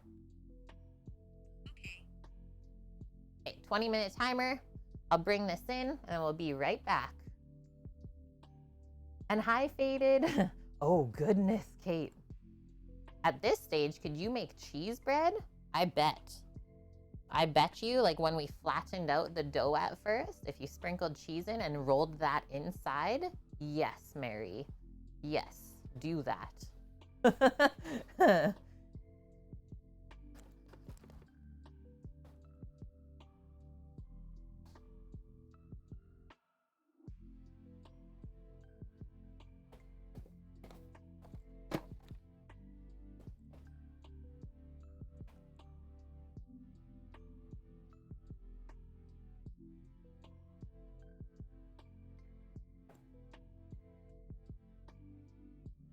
Okay, we got the Kewpie in hand. Everyone's safe. Gonna wash up.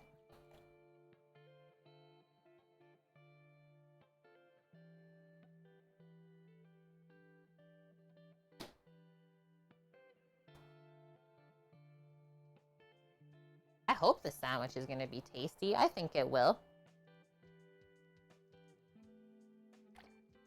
Okay, got our Kewpie, we got our avo, and a little bit of lemon.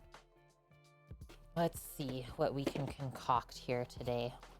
It's gonna be quite thick, right, with the avo, and I think the first thing that we will do is just see how this avocado actually is. Yeah, the best mass-produced mayo on earth. Is Kewpie actually that much better than regular mayo? It has a very eggy flavor. I will say that. It is thick as well, which is really good. So if you really love mayo, then you will for sure love Kewpie. My hopes with this avo is that it's just perfectly ripe, that I can just mash it up into the mayo. So far, I think we're okay. Oh, literally like one more day and it wouldn't have been okay. And so I thought that we would have to sneak a bit of lemon into here just so the avo stayed nice and green. I wonder. Mayo is overused? As far as like what? Like I think mayo is a pretty amazing sandwich condiment.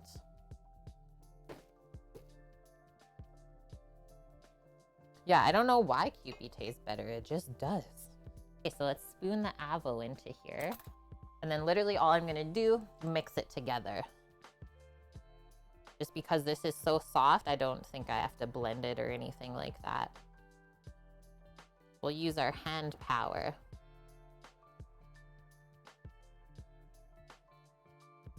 I'm with you on that, Bonk. Yeah, like North American mass-produced mayo, it doesn't have a ton of flavor to it. And I'm gonna do this whole avo.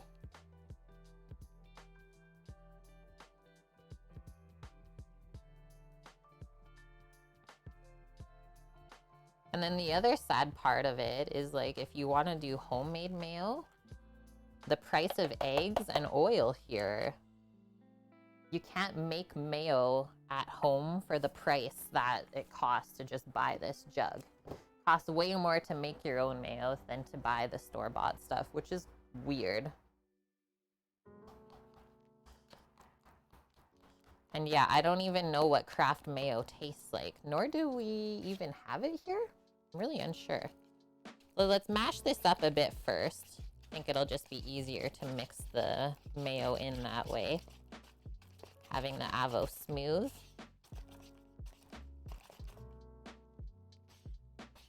And I don't want it really chunky either. A nice green spread. Yeah, those are my two choices, faded. And I mean, those are really the only two choices we get here. We don't get Dukes or anything like that. Hellmann's or Kewpie.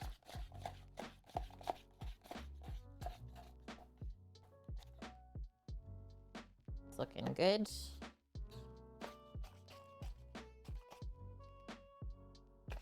Ew. Yeah, like Kraft dressings, I remember growing up in the 90s, were actually really good. But now they're just, I don't know. They made the recipes so cheap that they're not tasty. Weird. Okay, so we got our smooth avo. I gotta turn this here because it's so dark outside right now. And then let's add our mayo in. However much you want, right? I'm not following a recipe for this.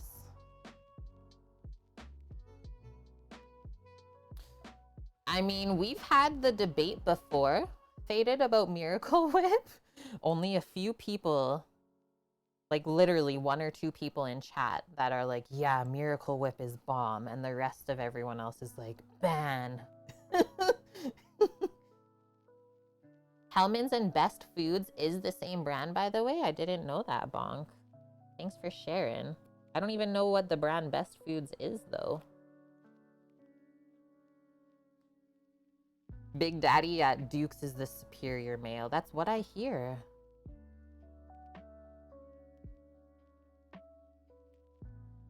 Yeah, Miracle Whip. Salad dressing. Okay, that should be enough, Kewpie, to start.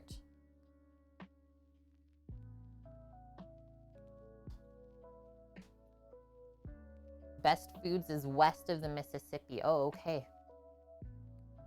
Mary, total ban on Miracle Whip, Kate. Okay, let's see how this is, and then I'll give it a taste and see how much lemon we need to add.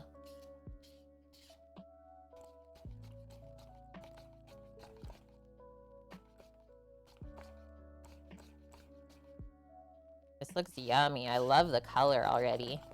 It's like a nice pastel green. Nice one. Feel sorry for the person that would mistake this for guac.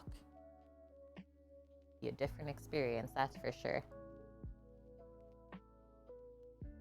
Mmm. So good using Kewpie in there. Okay. Could use, like, maybe not half of the lemon. Maybe, like, we'll cut just a small piece off of the end. But definitely could use a bit of acidity just to cut through the fattiness of the avo. And also help it keep its color. And then we'll balance that out with some salt. It totally could use that too. You gotta flavor the fat. Or season it, let's say.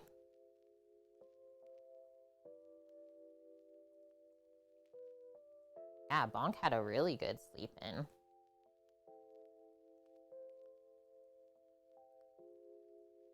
Mary, when you finally bought groceries for yourself, accidentally bought Miracle Whip, totally ruined your sandwich. If you don't know, yeah, it could. Let's do a little pinch of salt. Really, Scooter? Okay. Finally someone to weigh in. Maybe I'll do Couple small cracks of pepper, nice and fine.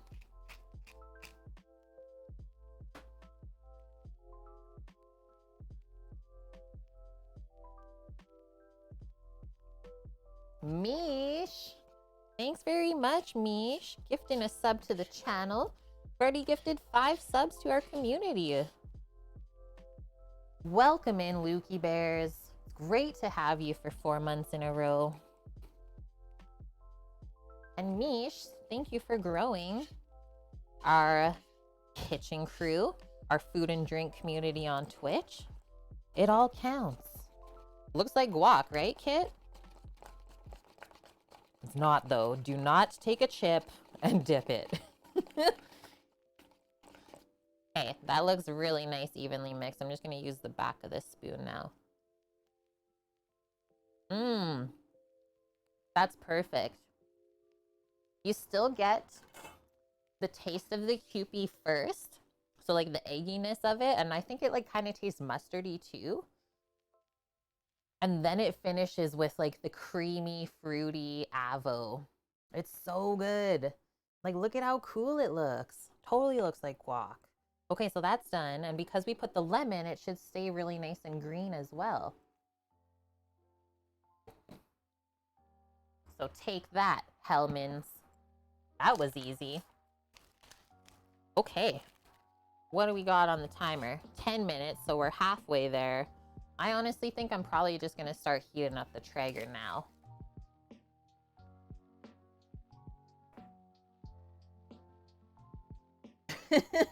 Yeah, kick rocks, Hellmans. And then I think just to keep all this stuff fresh, right? Well, maybe I'll just put a towel over it. Since we're using it pretty soon and it's not super hot out, it's safe. It's safe here. Just do a little switch up. Be right back.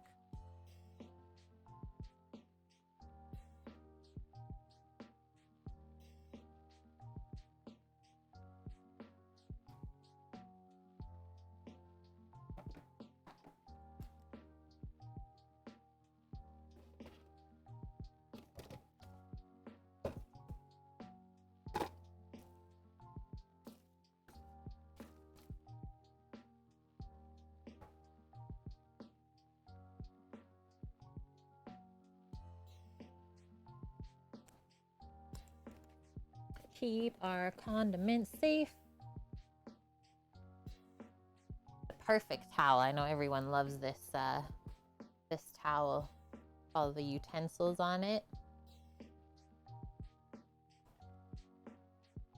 But even there's been no buggies today either. I love this.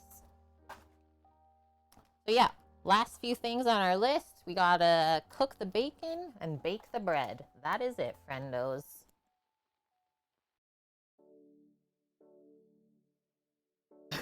Yeah, it faded. I barely escaped a ban here for even mentioning Miracle Whip. You know it. Always got a lot of flies outside. They really like to come out, Mickey, when it's like, sorry, I was going to say the wrong word, when it's hot. The flies and the wasps love to be around when it's really hot, whereas I find on like a windy, cool day, they're not as bad. And Love Food or Love Fooledu, thank you for the follow. Welcome in.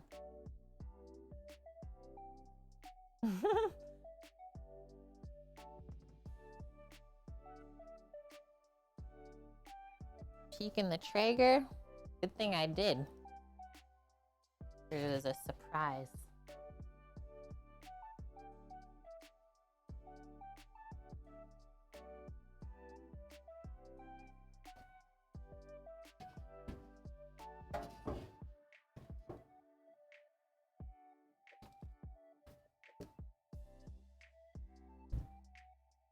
Not a bad surprise, guys. Just a wok full of oil that I don't need to heat up if I don't need to. We ain't using it. Turn this baby on, and I am heating it up to 350 degrees Fahrenheit.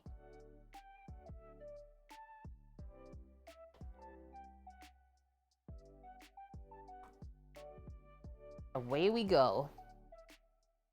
You run when you see a wasp? Mickey. I've gotten a lot better, but I've also tried to get a lot better at dealing with wasps and stuff like that.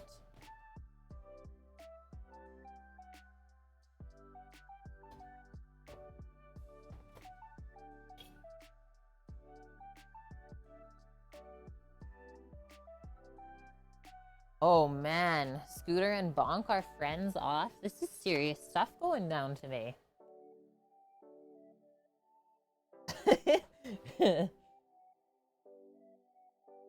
People take their mayo and Cool Whip very seriously. And then the other nice thing about making a BLT is there's not a ton of dishes either. I mean, I have even more dishes because we made our own bread today. If you're just gonna buy your bread, there's really not much.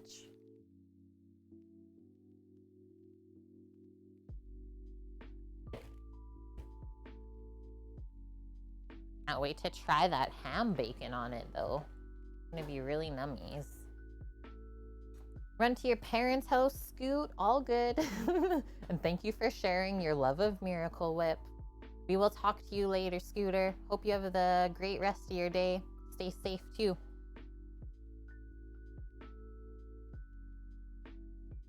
Yeah, same here, Bonk. I'm with you on that.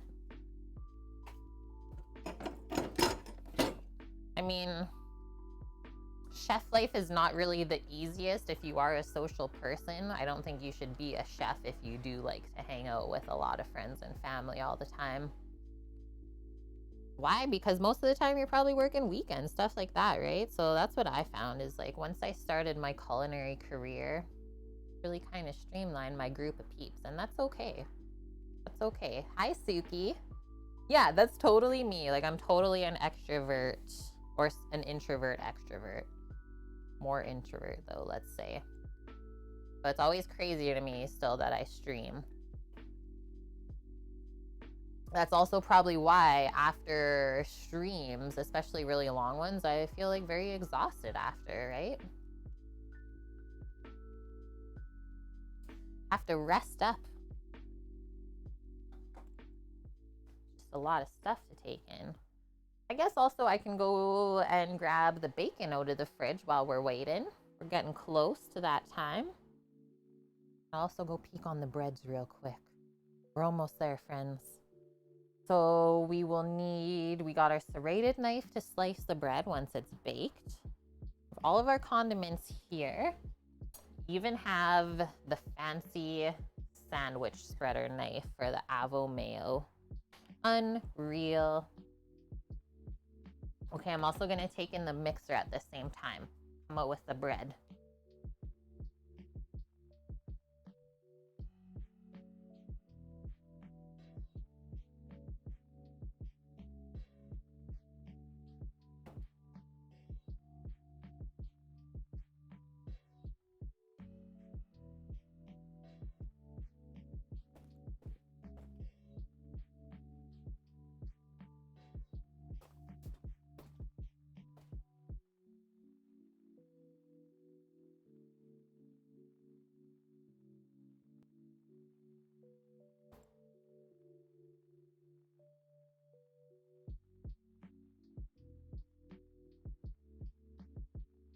There was a fruit fly on it. Fruit flies love yeast. So it's a little bit low still. The dough is just touching the plastic wrap, and they do recommend that when we go to bake our bread, so if I hold this up, you want it to be just kind of crusting over the pans. But we still have a good like 10 or so minutes for the Traeger to heat up. So I'm just gonna place this over by the Traeger because it's nice and warm there. That should finish the rest of the way. An ambivert is someone whose overall behavior is between introversion or extroversion. An omnivert is someone who can be the extremes of either at different times. No, I've never been like insanely social ever. I'm definitely an extrovert.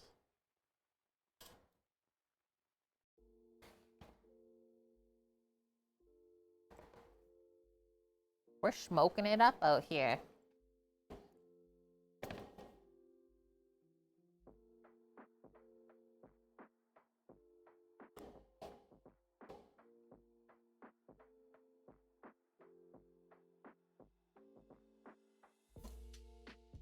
Okie dokes.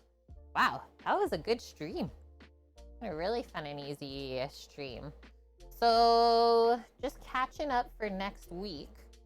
So Sammy is starting work, I believe, on Wednesday this week. He is just working as a line cook for our friend for 12 weeks. So very short stint until the end of the season in November. And I am going up to Jasper with him. What day I'm coming back on, I haven't determined yet. I might take a week off and take some vacation, which has not been a thing for years. I mean, we didn't even get our honeymoon that we were supposed to take last year, right? Because of COVID. So I will let you guys know what day I plan to come back on next week. But I don't think I'll be around for a Thursday stream. Yeah, I think I'm gonna take a vacation. Just now that we have everything here and set, just something inside of me that is like, okay, probably should take a break before we really commit to the craziness that's gonna ensue, right?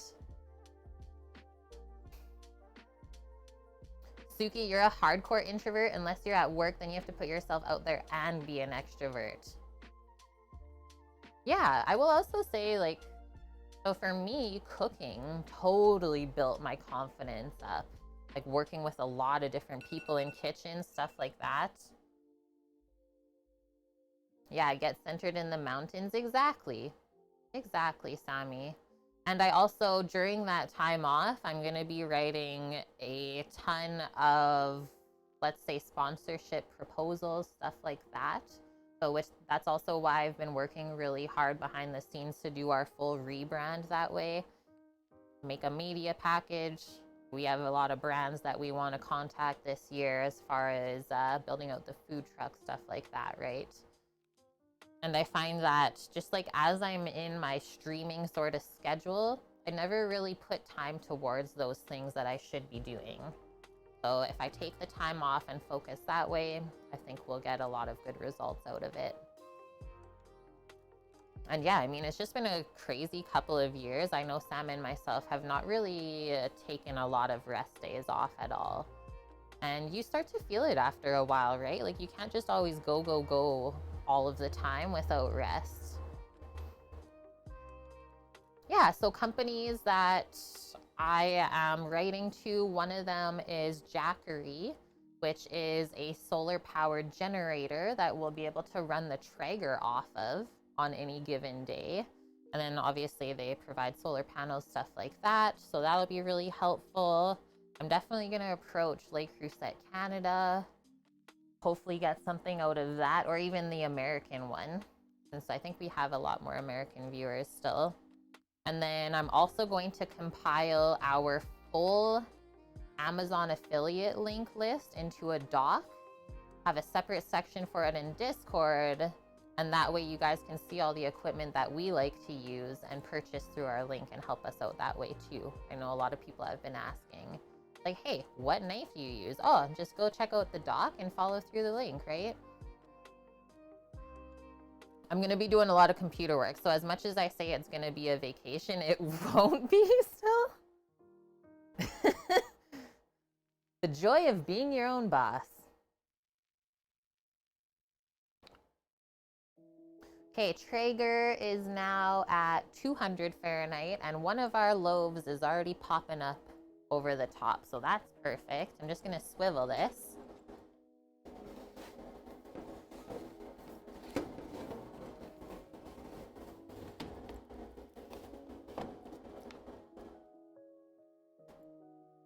If anyone else has any other companies that they think we should approach, feel free to share that with us. Because that's the thing, you never know if you don't ask. And one thing I've wanted to do is start to put myself out there more. Sammy's not gonna want to go back to Edmonton. He has a reason to come back, though. Silent one. Yeah, there's no way I'm going back there. No, he's done a lot of stints working in Jasper. So yeah, this is the third time. So he's used to it. He knows a lot of people there. So it's kind of like his second home. And I really love it there too. Melodic Dreamer, good morning, good afternoon. How are you doing? Yeah, you're the same, Gaelic Tea. Once you can relax, you take your sketchbook out and just gather ideas. Yeah, what is relaxing, right? You're back, madame. Are we done? No. So Traeger's just heating up for the bread. I'll go grab the bacon as well, and that can cook at the same time. We have all of our condiments ready to go here. Staying safe for the BLT. We're almost there. How was your trip, madame? Oh, nice. Just making breakfast before you head to the beach? Yes, please. See you there.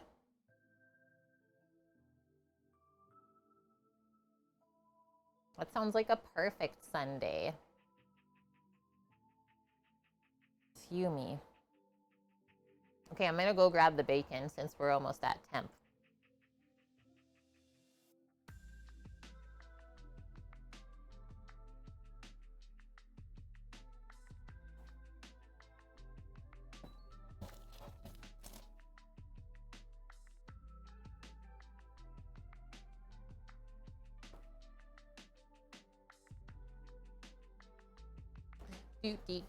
So we layered up. I sliced this by hand earlier on stream today, and we layered it all up.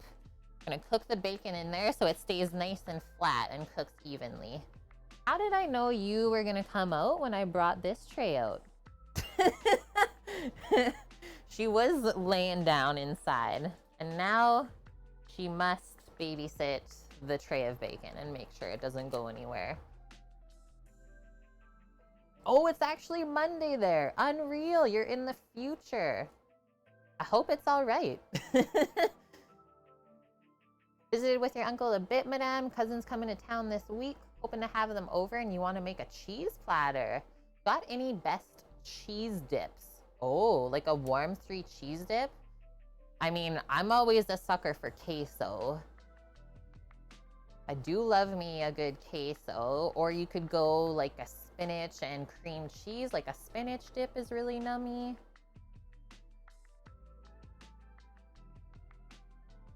Or even make a old school cheese ball. They're not adventurous enough? Man. Oh, that's a good one. What about a baked brie? Mish? What do you feel about that?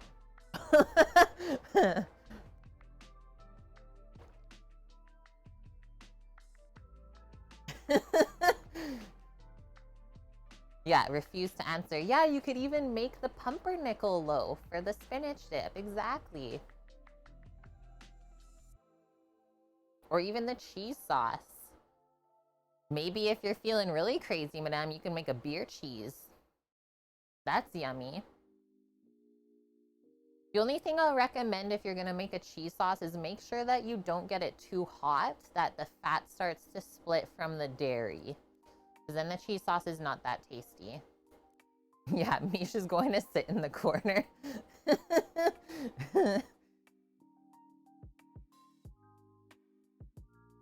Yeah, you'll throw a block of feta at Mish and she'll throw a wheel of brie at you. There'll just be cheese flying. Holy heck. That was actually such a good idea of me taking the bread out to finish proofing beside the Traeger as it heats up. I'll show you how it's looking in a sec here. I can't wait.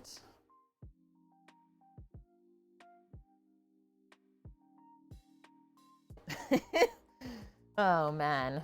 I think most of the conversations had on this stream are about cheese.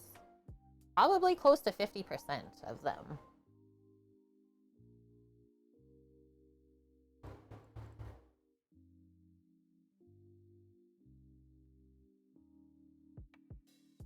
Nice, madame. This cousin you haven't seen since Christmas 2018. Really excited to see her.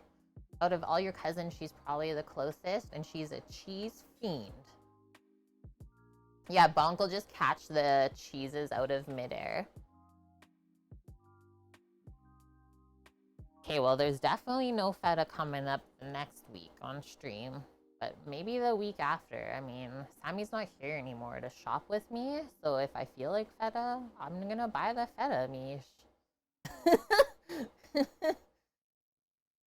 We'll figure something out. Maybe I'll do the baked feta pasta that Sammy's never wanted in his life. We'll finally get on the TikTok trend.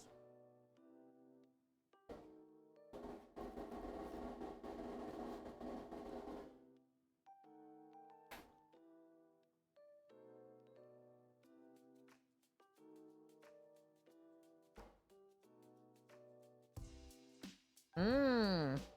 Quinoa, feta, tomato, cucumber salad. Yes, please. Yes, I will take that. Sounds perfect.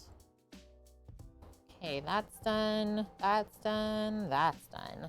So it's a 30 to 35 minute bake on our bread, whereas the bacon is closer to 20 minutes on that.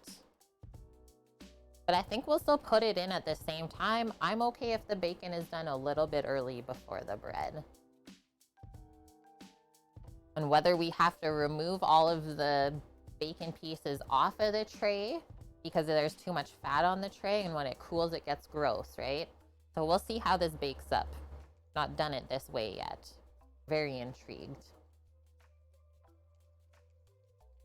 Another recipe that I want to make coming up, especially for a Sunday stream, is taco rice. I don't know if anyone's ever had taco rice in their life before, but it's one of my favorite quick meals ever. Yeah, this is how you do your bacon suki. It's way better than doing it in a frying pan, right? Much more clean, it cooks more evenly, and the cleanup is really easy too. You don't have to clean a splattered stovetop. Gaelic tea, you're not aware of the variety of cheeses, even though you're from Switzerland. Has it just been like not a thing in your life? Swiss people aren't as serious about their cheese as North Americans are.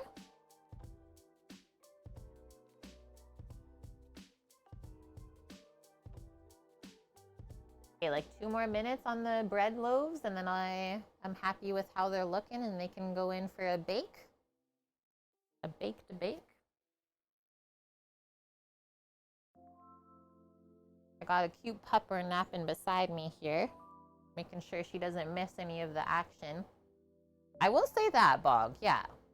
The Swiss are pretty serious about their Gruyere, though. Yeah, Eric, I'm not serious about cheese. I'm dead serious about it.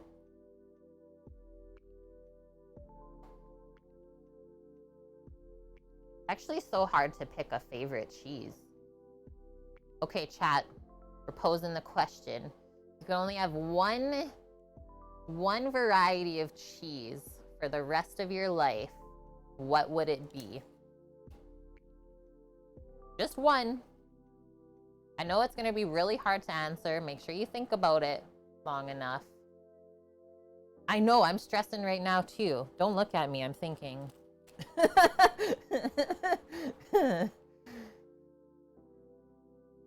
That's what I was thinking, Eric. Like, it's pretty versatile, right? Yeah, old cheddar. Just one, Lauren. You can only choose one. But like, Gruyere is really good too, but it doesn't go with everything that well. Like, same thing with feta. Brie is really delicious though, I will say that. It's good warm or cold too. Farmer's cheese, but New Bothwell doesn't make it anymore. I know. Would we just die anyways with just one cheese choice? It's not worth living.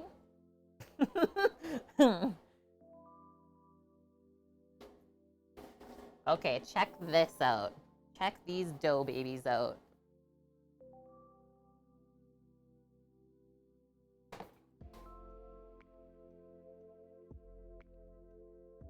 Let's switch this.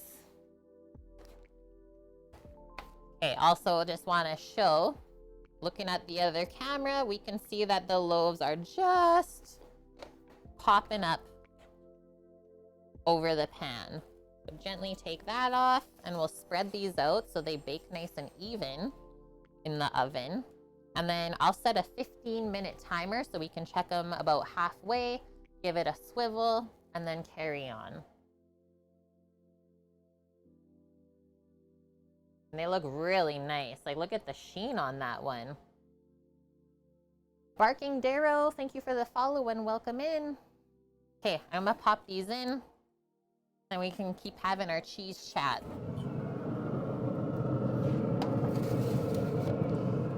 Putting the bacon in at the same time. I do have a really nice ball of fresh mozzarella as well, madame.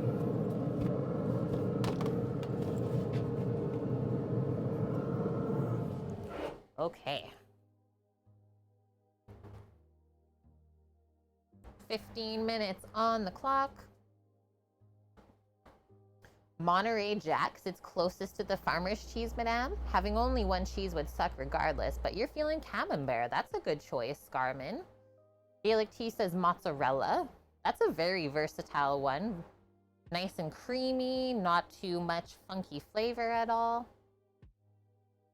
Being truly honest with yourself, though, Bong, would have to say cheddar. Regular orange, aged white, smoked, etc. Yeah, that's why I said, like, I think cheddar is probably the best option still out of all of those.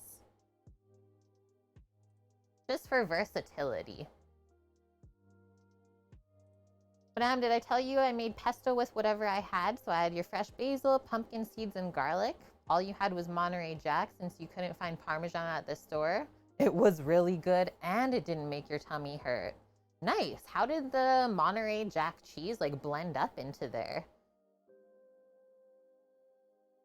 Did it stay chunky or go like very creamy?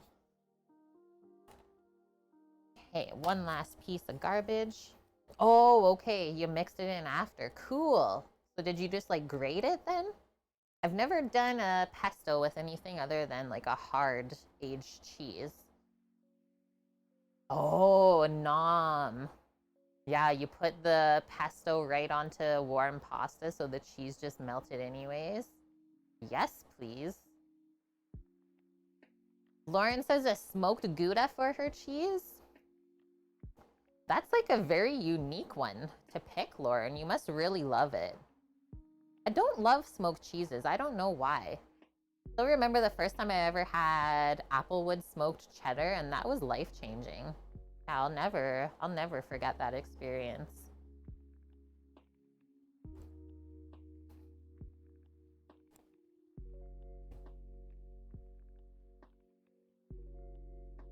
That's something we can do together on stream as well. We can smoke some cheeses. It's really easy. Okay, I'm excited for this. I'll take a little photo. Photo for the gram. A little sneak a peek. Hello, Vornex1. You're from Germany? Welcome in. My husband was born there.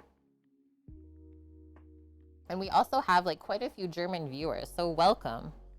I will say though that we do mostly speak English still here. Yeah, an Applewood smoked cheddar. It was really yummy.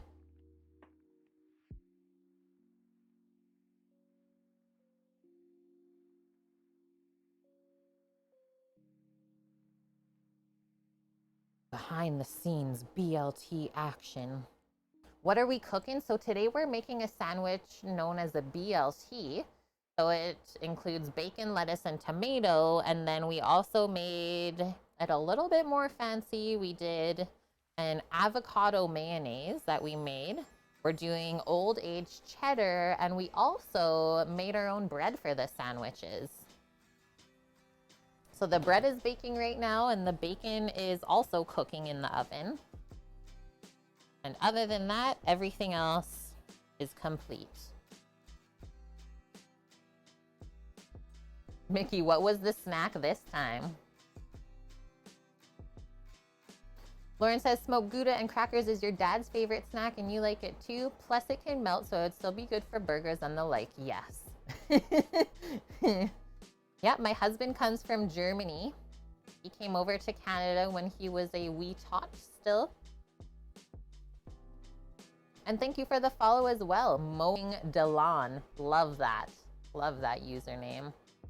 Tikasella, your choice of cheese, if you could only have one for the rest of your life, would be mozzarella for sure. Right, yeah, you can do pizza, lasagna, tomato mozza salads, tomato, mozza, pesto panini sandwiches. Lots of options with mozza too.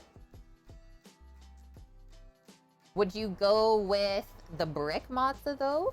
Or would you go with like the fresh ball of mozzarella? Yeah, Shamarmal, you just found that out? Big beardy bear guys from Germany? Can I speak a little German? Sadly, not yet, but it is something that I do want to learn.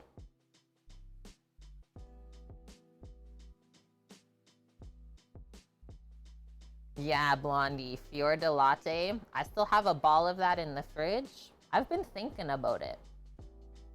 I also have some extra tomatoes in the fridge. So possible caprese salad going down later today.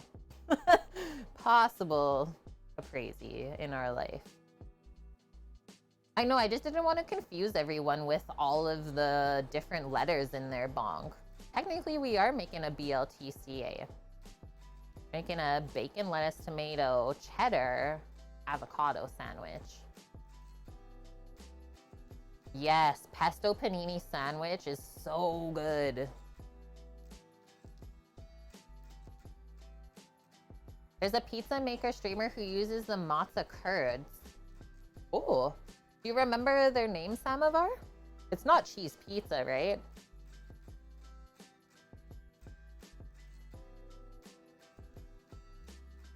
You speak a bit of German too, Gaelic tea? Nice. Are you teaching me Vornex one? That's amazing. Fresh, soft mozzarella, if you had to narrow it down, nice, tikka salad. It's so good, right? Bratwurst, yeah, let's start with all of the German food terminology. And then we can branch out from there. What do we got on our timer? 8 minutes still. I'm gonna have a quick peek. And yes, everything is happy in there. Phew, we're okay. Scarman, you can speak German. I also have a mod that speaks German. He's not here today. And then my hubby's parents often watch too, and they speak German. Samovar, she runs Cam's Pizza in the upstate New York area. Oh, cool. So mozza, she just uses cheese curds on the pizza. Yeah, beer in German is beer. Thank you. Let's start simple. Madame, you almost bought ghee yesterday, so you can break into a couple of Indian recipes that your student's mom gave you? That's gotta be good. You're dreading the blood test results, so you're avoiding buying a big butter thing before you get told you can't have it anymore. But ghee is different, right? Because it has the dairy solids cooked out of it. So it should be actually better for you to digest than just butter on its own. And hi, Merlion. Welcome in. How are you doing? You're soaking some yellow split peas to make a Polish classic tomorrow. Peas with sauerkraut. Yo. So I have some Polish heritage in me, but I've never heard of that before. Do you have a recipe that you can share in our Discord? I'm intrigued right now. I love sauerkraut and I like peas as well. Yeah, I guess fair enough, madame. The fat content would still be the same. Amazing. Thanks, Merlion. I'll definitely check it out then. Yes, I remember. So squirrel. So now you're just playing with me, Vornex, because that's a tough one, but I've been taught how to say that already. If I can do it still. It's like Eichhornchen? No, it's not right. I know it's a tough one though. Gotta get Sammy out to say it, but he's hiding in the house.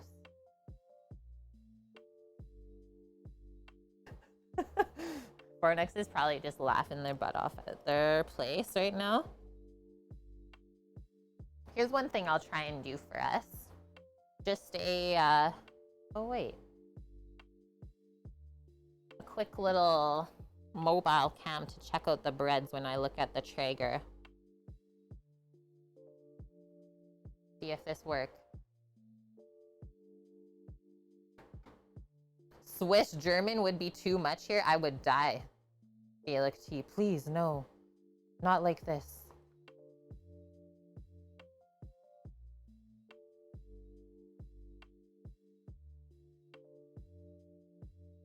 Hello, Wi-Fi? Okay, it says it's connected.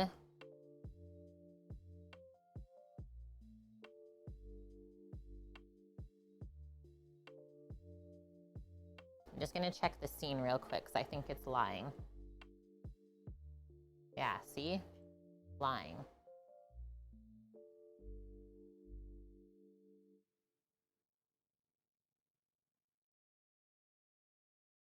Figuring out how I want to do this right now. Probably not gonna do it. I'll just shimmy my stuff back and forth.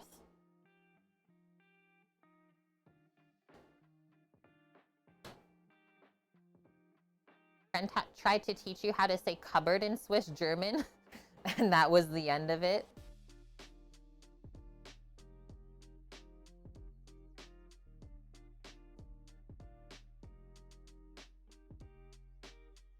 Because it's the O that messes me up. I always forget how to say the O like that.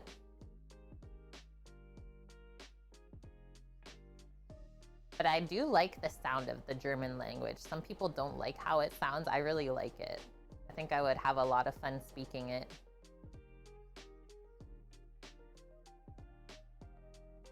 Okay, 3 minutes till we do a rotation. Get our hot cloths ready. Show you how the bread is looking so far. And then I'll just check the recipe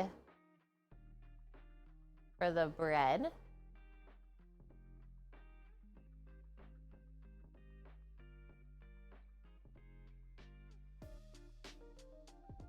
No, we don't have to butter it or anything like that after. Chili is sharp. A knife is sharp. What? All of that is gibberish to me.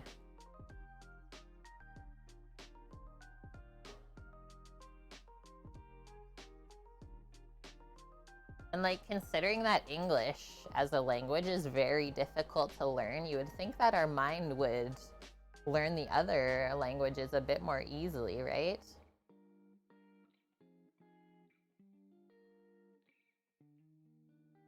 America, it's wonderbar. Scat, how are you doing, Scat? How's your Sunday?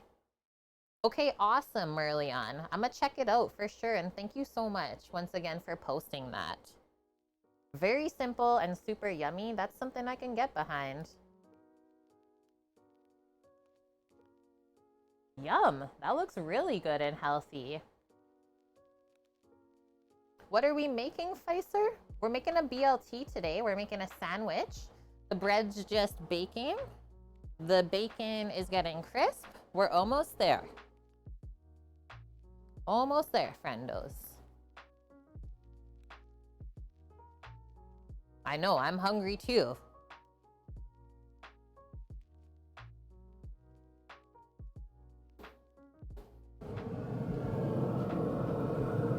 That is some bread.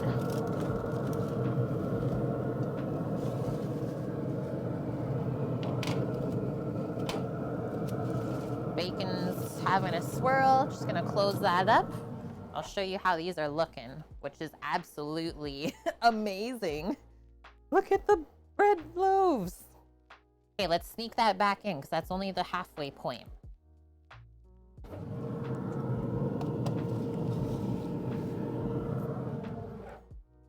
And then let's do, I think just to watch the bacon, I'll set 10-minute timer. And then let the bread finish up. Yeah, I want one. Do you have a transporter? I wish. I wish. I don't live in America. I'm actually Canadian. And I live in Alberta, central Alberta. It's blowing up, hey bonk? And like it wasn't even popped an inch over the edge. Good thing it wasn't. Looks really nice though.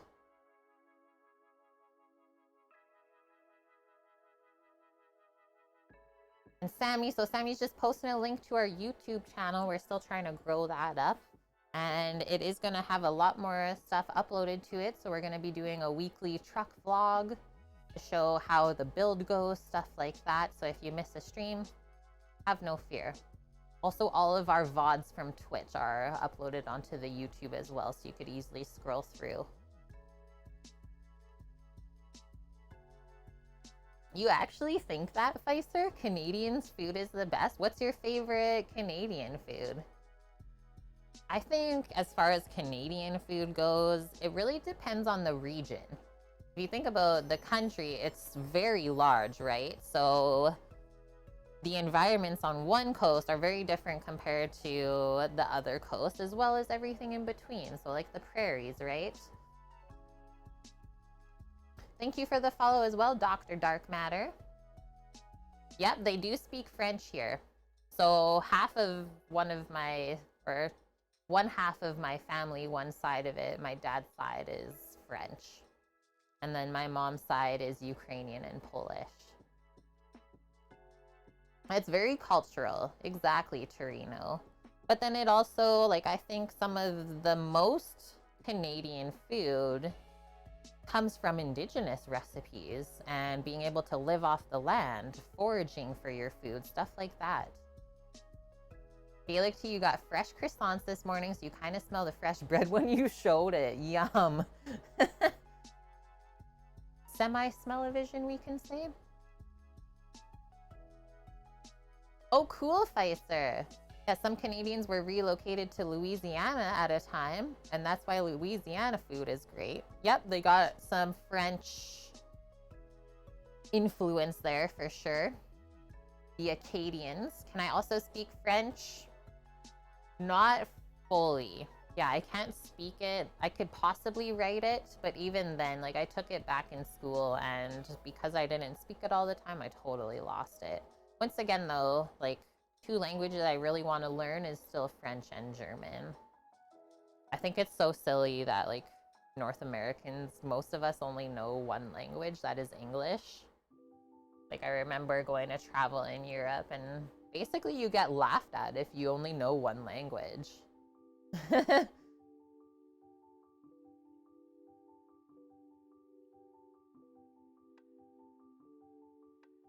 Torino, too good.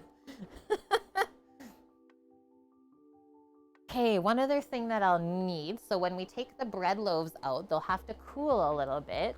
Nice that it's breezy out here because it should cool them pretty quickly. I'm gonna get a metal rack. You can pop them out of the pans onto. You can't just cut directly into fresh bread, right? It needs to sit a bit, otherwise it'll steam through and it's just not good. It'll get gluey and weird.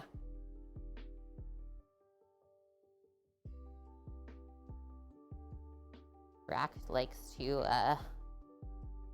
hold on to doggo's hairs.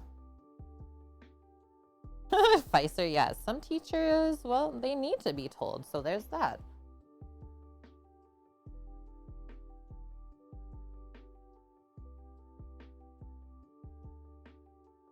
Yeah, what Madame said. I live pretty far west in Canada. Not like very, very far.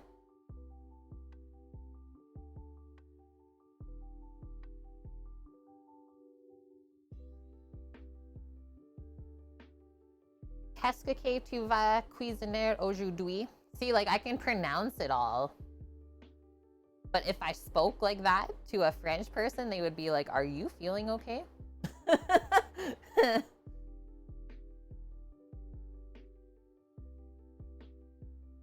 Yeah, exactly, Pfizer. Let's be honest, we'd like to know all of the language, but it would take forever to study all of that. Exactly, Torino. Like, what the heck is that about? I don't believe French and English are the only official languages in Canada. What about Cree and Ojibwe? Should be in there too, but nope. That's the end of that, right? Yeah, I feel like we've really lost a lot of our history doing that with the colonization. Merlian, you're trying to do a no plastic August, and boy, is it hard. Makes you realize how literally everything comes in plastic these days. But it makes you buy local veggies and they taste so much better. Yes. Yes.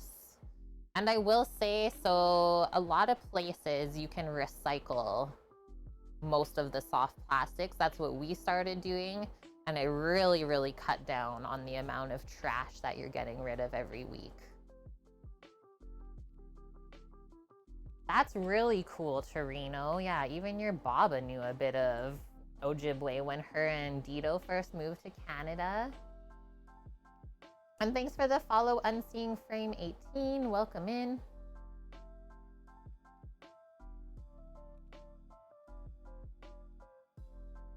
Nice Gaelic tea. So yeah, you got like a little dabble of everything, but then never really held on to it.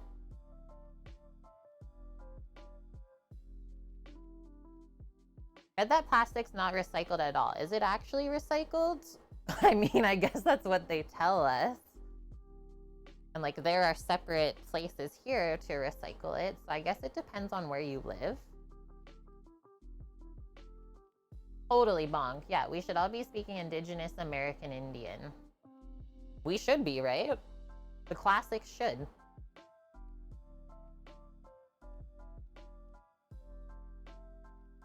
What's happening, Poor? There's some crazy stuff going on. I think a squirrel maybe stole a baby birdie. Get it. Get the squirrel. Where's it at? I've never heard animal sounds like that before. Okay, what do we got? 2.5 minutes until we get to check on the amazing, delicious things that we've been working on. So Vornex, Sam, if you see him in chat, he is OMDAL. He's the mod here as well. He's been popping in and out today. He was born in a place called Lahr in Germany. Yeah, dogs and squirrels. Did you get it? Get it. Stand aside so you can just see the dog butt wagging. What time is it? Right now it is 2:54 p.m. 2:54.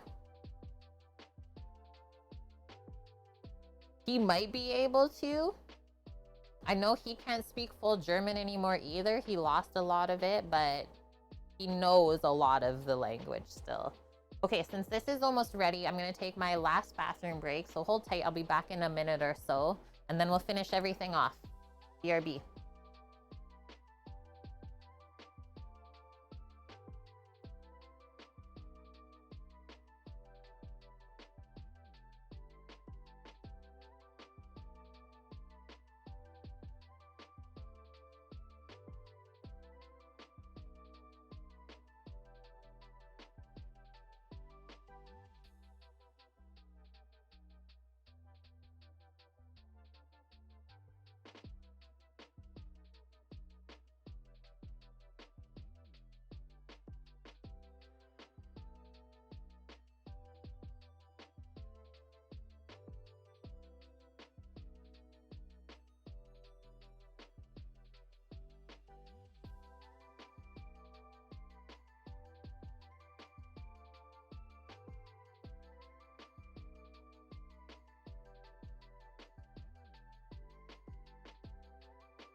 Okay, I'm back, friends. I'm gonna check on this stuff.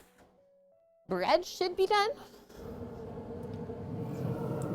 Oh man, it looks perfect.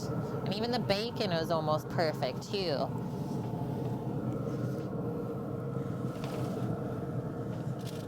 Oh, the fat.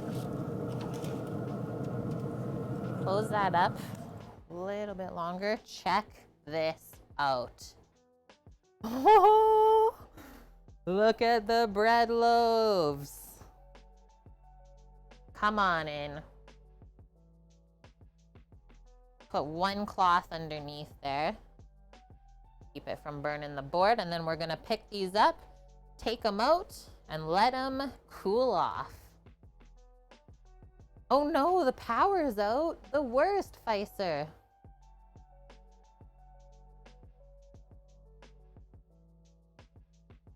So they should just pop right out. Hey, I like how the bottom looks. Feels very soft. One thing I am gonna do is just go grab my thermometer.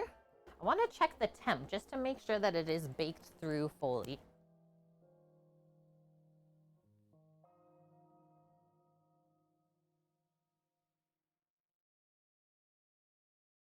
So it should read minimum 190 degrees Fahrenheit. And let's just poke it through one of the cracks.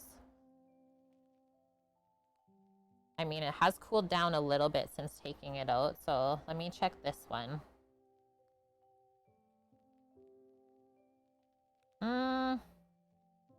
Oh, it's still a bit sticky. So I actually don't know if this is done yet.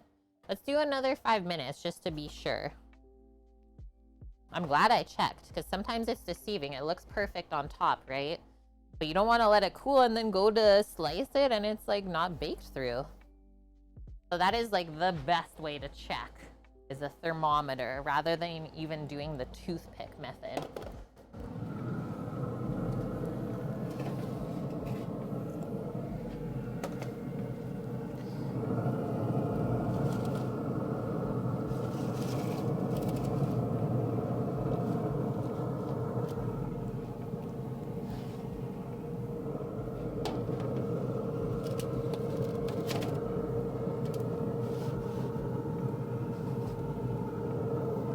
The bacon is almost done as well. I might start to take it off of the tray. And hi, Clammy. How are you doing? Welcome. I am having a good day so far. Yeah, madame. Do you need me to come and eat some bread, Kate?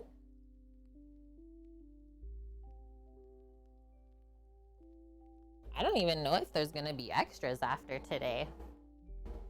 And hi, Carses.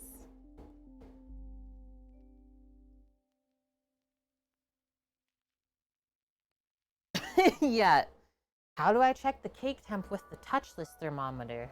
Well, you only use that for liquids. Yeah, I guess we'll see, Merlion. So we'll do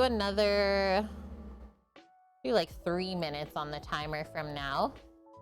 See how it is at that point. I'll make sure that I actually check it right when it is out of the oven. Okay, for our bacon. So I got my tongs here. That's a-okay. Like I said, I think I'm gonna start taking it off and out of the fat because some of the pieces are getting a bit crispy. Determining where I want to put said bacon.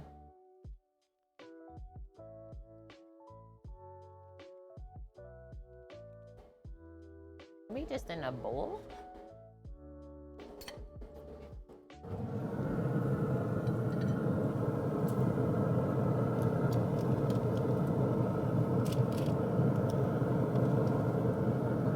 The Traeger roar.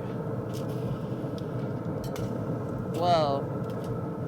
Bacon spitting at me. It's got stuff to say. Check this out though. So that's how it's looking. And then this is also a good way to determine if your bacon is getting perfectly crisp is when it looks foamy like that on the top. I don't think I would take it any farther than that.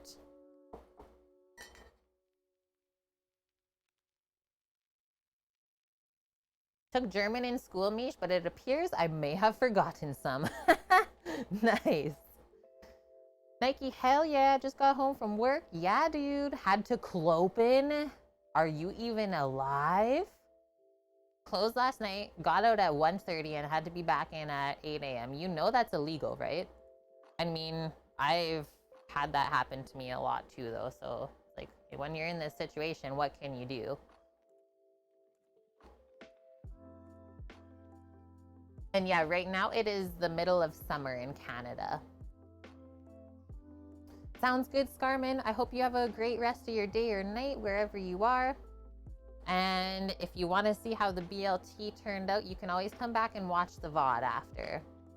Sucks that we're almost there and you gotta go. Oh, it happens all the time in restaurants, Bonk. It's ridiculous. Like, who is making those schedules? I've done so many clopens. And like, luckily it wasn't a clopen that I was done at 1:30 like Nike.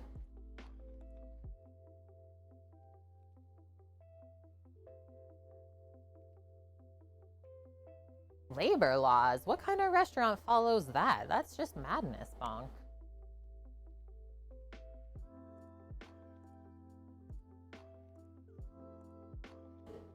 Okay, our 3 minutes are up now.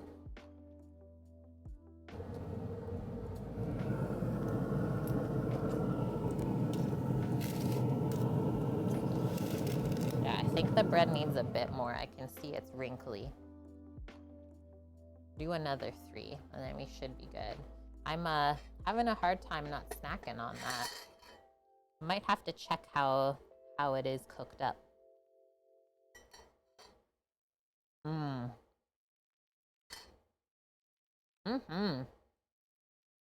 Oh, you're gonna miss your flight? You better go then.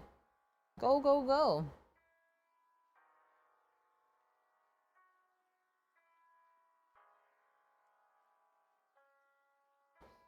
And so it should be done stream for sure within the next half hour today.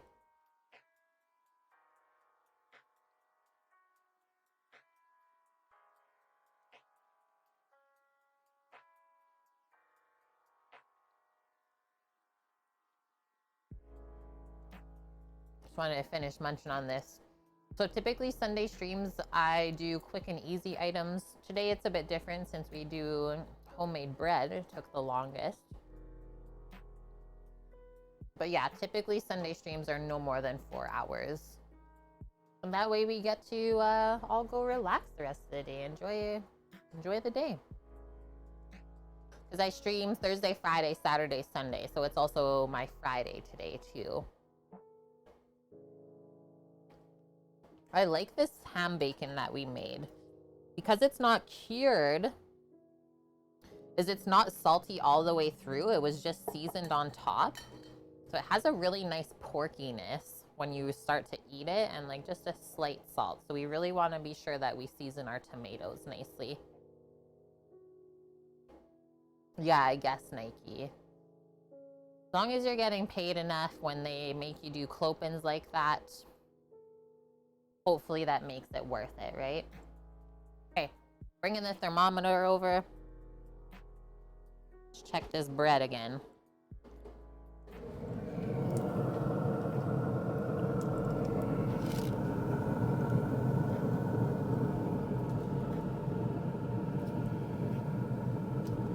I don't know why it's still chilling at like 170 internal.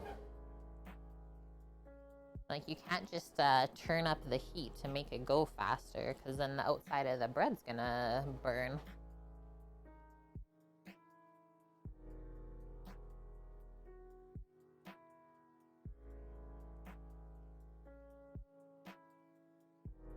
I'm thinking why it's taking longer is just because we did load the Traeger right up with the pan of bacon and 2 loaves of bread.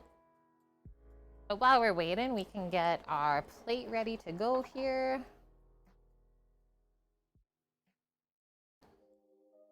Very excited for this. And then I gotta ask chat. We have to toast the bread, right? I think I'm just gonna bring my toaster out here.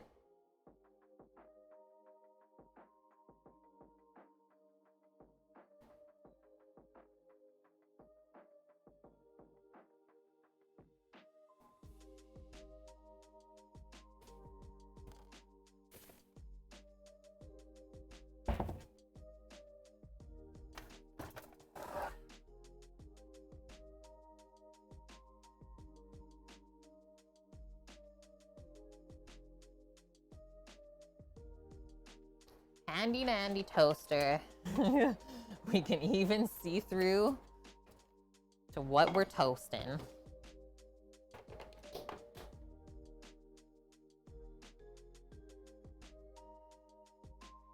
You also went to an art fair after work today. Lots of folks want you to come out and show off work, right? Right, Nike. Yeah, let's not forget about your art on the backside. Is that still going good? Fry the bread in butter or no, Mish says. And then we gotta make more dishes, Mish. Do we need more butter? Sorry, that was a bad question. I mean, we always need more butter.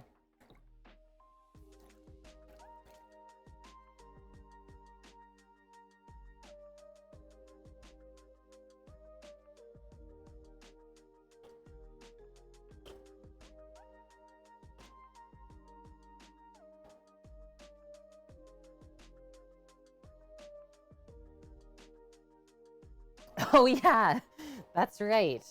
Yeah, you're an expert at open-faced sandwiches, not BLTs. So you really were asking me. A genuine question there.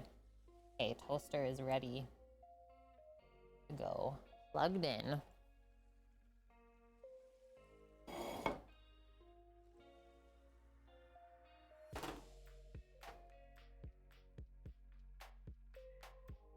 You haven't had a commission for a bit, Nike, but you're working on a new piece? Awesome.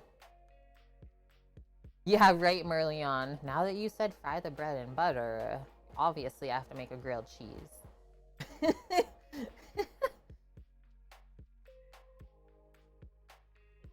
Okay, I'm gonna check on this bacon. Come on. Oh yeah, that's for sure Dunzos.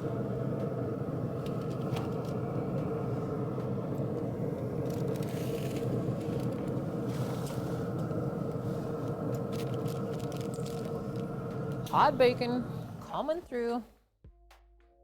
Look at this.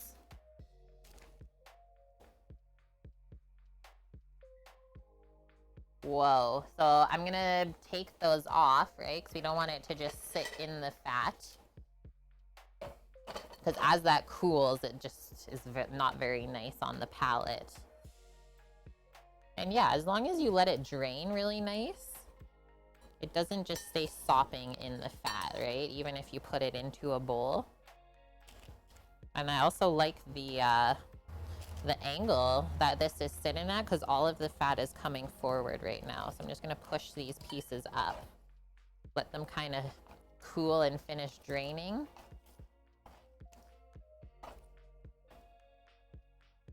Love the way this turned out though.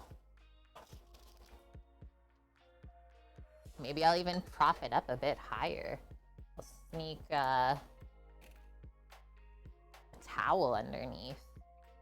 Working really good. How to drain your bacon. Let gravity do all the work for you.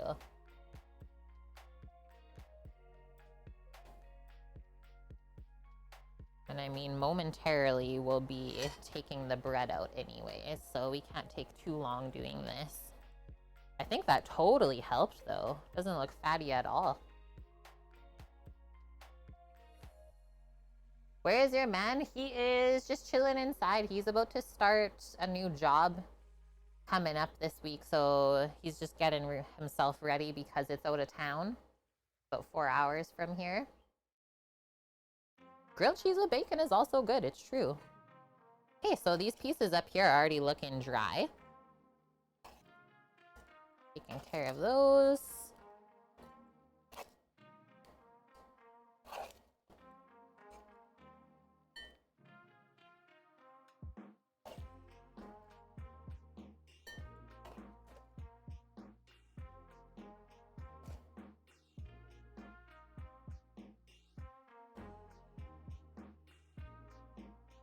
Nom.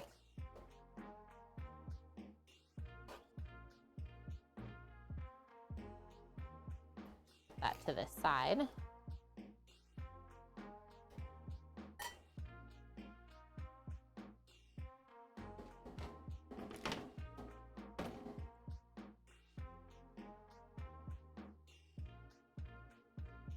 Same with this for now.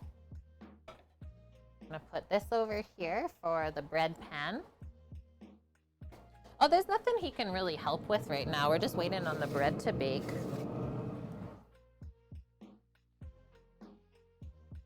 Okay, now should be perfect.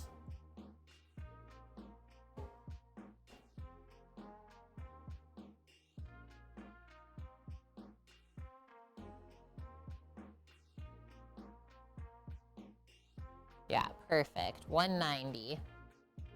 I sneak through this one. Perfect. There we go. It did need that little bit of extra time, so good thing we let it go. Sounds good, Gaelic tea. Post pictures on Discord of the sandwich? For sure. For sure can do that. Yeah, that's something I have to start doing as well, as posting more of my photos. But sometimes I feel like when I post my food photos, people get shy. And it's like, well, mine doesn't look as good as Kate's, so I don't want to post it. Like, no, I love to see your guys' creations. We're here to spread the deliciousness.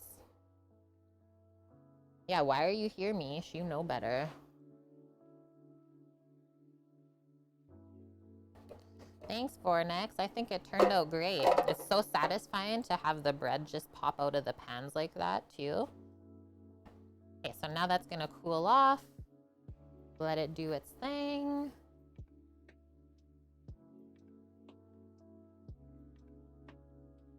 Isn't it so nice, Merlion? So these, I believe Sammy just picked up off of Amazon. The brand is Chicago Metallic. We got 3 of them. And yeah, nothing is ever stuck inside. Oh man, Mary. A brisket grilled cheese, she says, is an experience. Put these into view more. Watch the bread cool off. Okay, so done with this. Just gonna slide this here. It's okay, pup. Okay, you're good.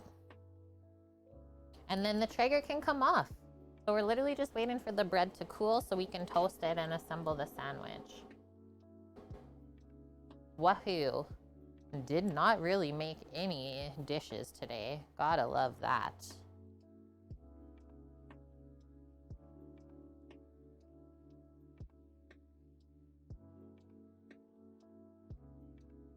Gotta take a quick photo so I can post it in Discord. You guys will love it.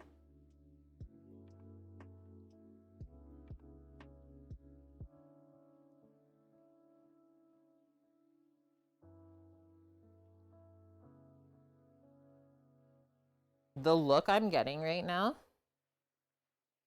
something else. Just so you know the situation going on here. Look at the look.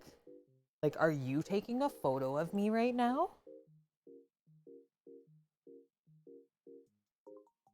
Thanks, Mary. I'm so happy with how this turned out. So this is King Arthur basic sandwich bread that we've made lots before on stream. It always turns out so awesome.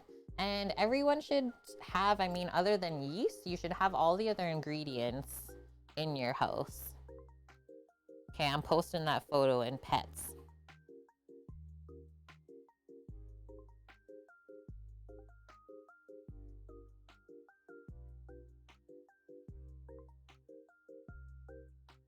Lukey Bears, your mouth is about to be watering. I know, how do we not just like start tearing at the bread? right now. Aw, thanks, my dude. Yeah, I'm happy to be here. Like, once you get off of work, right? Because usually we're done by now.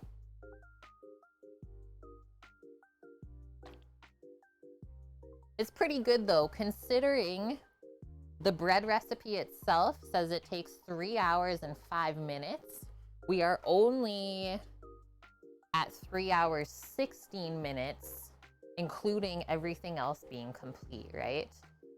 So it just goes to show, if you want to make homemade bread, you can fit in a lot of other things while it's proofing and baking, stuff like that.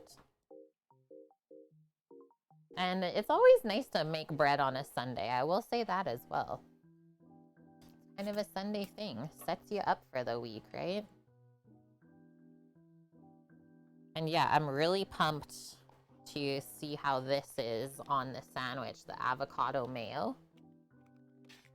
Turned out really nice. Staying nice and green too, so that's a bonus.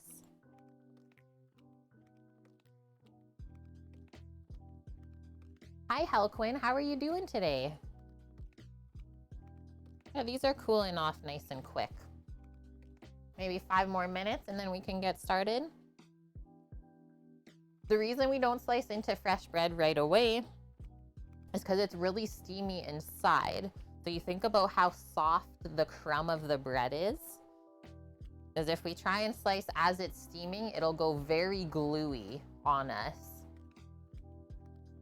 And we did put a little bit of lemon juice into the mayo. So it was 1 whole avocado, let's say about a 1/4 cup of Kewpie mayo. So it's a Japanese mayo. 1/3 of a lemon juiced, and just a pinch of salt and pepper. Really yummy. And yeah, you still first taste the Kewpie, and then it finishes with the fruitiness of the avocado. So I think it's gonna be really yummy with everything today.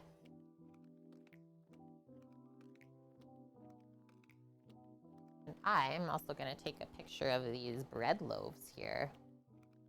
Yeah, first time ever making an avocado mayo like that, but it's really tasty. I can see it being good on some other things too. I'm gonna turn this. You know, we're doing it for the gram, so. This one, go that way. Hee hee. Avocado ranch is good too, yes. Pull this forward a bit.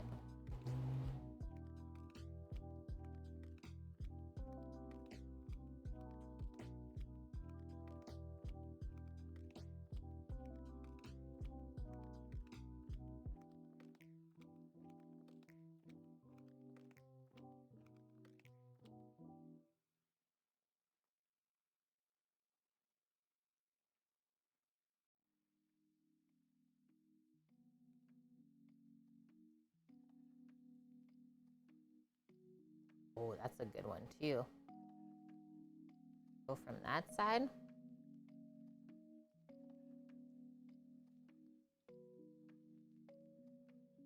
Yeah, the avocado. Make a nice salad dressing if you watered it down a bit, maybe with more lemon juice. Yeah, it's not acidic tasting at all. So you could totally add more lemon juice or whatever other acid that you like to use.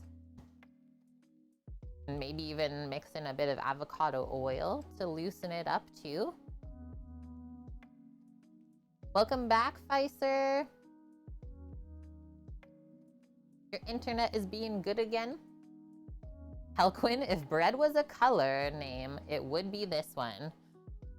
Pretty perfectly golden brown, I would say. Like this one in particular is very perfect. Love the way it turned out. And yeah, it's just as easy to make 2 loaves of bread as it is to make 1. Same amount of time. Oh, yeah, I could get behind that, Lauren. Sounds weird, but fried avocado dipped in ranch is really good. Pfizer power companies are the worst. I hear that a lot, actually. Anchovy goes good with avocado too. I've not had that mixture before, but I would try it. I always try it, everything once. Okay, I think I'm gonna start to slice this one. I think I'm feeling like it's time. It's just warm to the touch now on the outside. How do I want to do this? Maybe we'll just switch sides.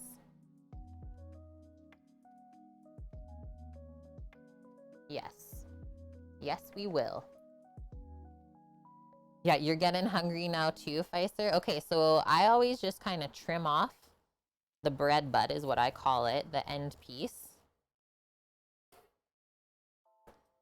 Check this out. Wow, and it is still steaming a bit. So let's not rush cutting through this. Let it kind of cool off as we cut it. And then this is always a good little test piece. Nummies. Give this to Rando.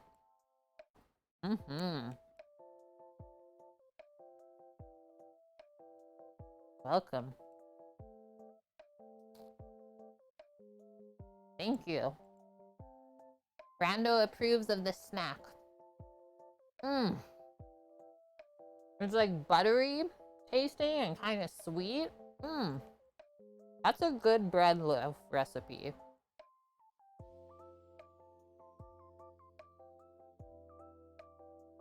I've never heard that before, Pfizer.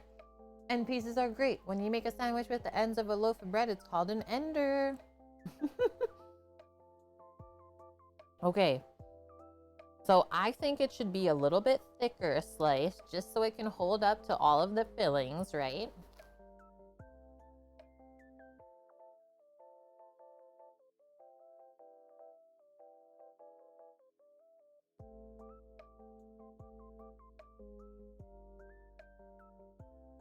Nice. It's almost too perfect. I'm just gonna put that there so it can keep cooling off. And then I'm also watching as I slice. So this is what I'm talking about. If you look here, where it kind of looks like it was pulled and it got a bit gluey. So that's what I'm talking about, is the bread is still steaming inside.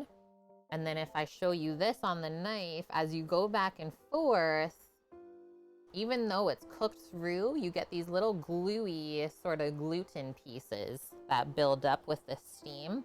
It can really mess up your bread if you do this too quickly.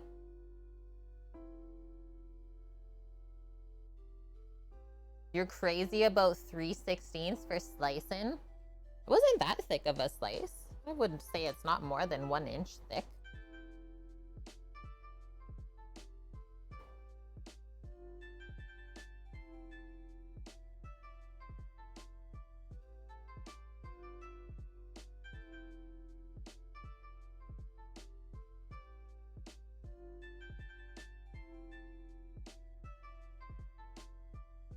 Okay, we're still okay.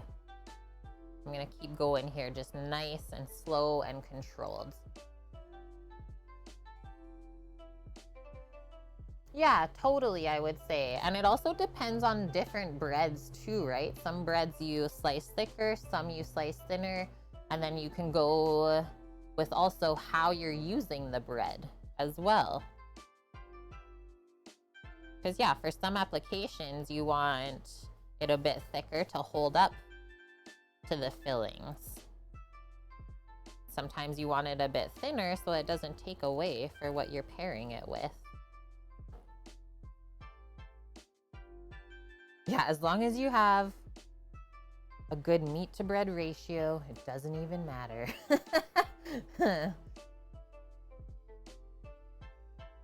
When you were younger, Torino, your uncle got drunk. Baba just made bread, took a whole loaf, cut it in half, made a sandwich out of that. Oh my gosh. I got a wasp here, quite interested in my bread. Can we not? This would be really good bread for French toast, for sure. Okay, I'm gonna keep going. Slow and controlled. Yeah, I'm going with what you kind of hinted at in Discord, Bonk. A little Texas toast style.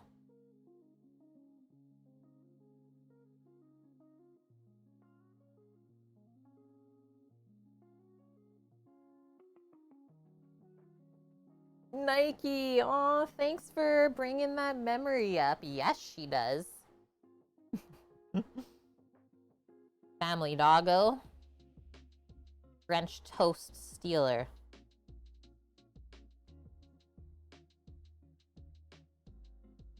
Okay, so I'm slicing enough for 3 sandwiches right now.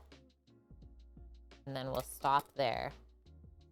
This is working great, though, I have to say. How is she doing? Oh, dude, I don't know. You must have not saw in Discord. But she is now in doggy heaven. And that is, what, last week that happened?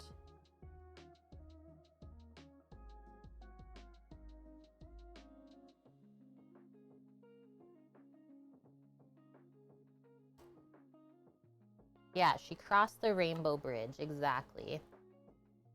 Okay, there we go. So even now, just want to show you.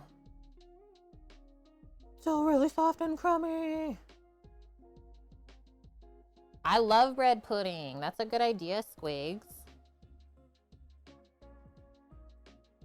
I know. I'm sorry that you had to find out this way, Nike. I know you've been super busy with work and stuff, so you maybe have missed it. She was a really good doggo, it's true. Okay, everything's sliced. This is my little setup that I have here. Open it up, you can see it all. Got my toaster beside me and all my fixings and condiments right beside that. Only make 1 sandwich at a time, so away we go.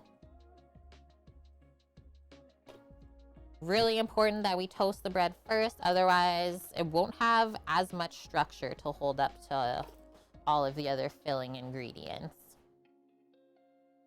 So I am just gonna start to set this stuff aside, bring the condiments up and over here, get ready to build.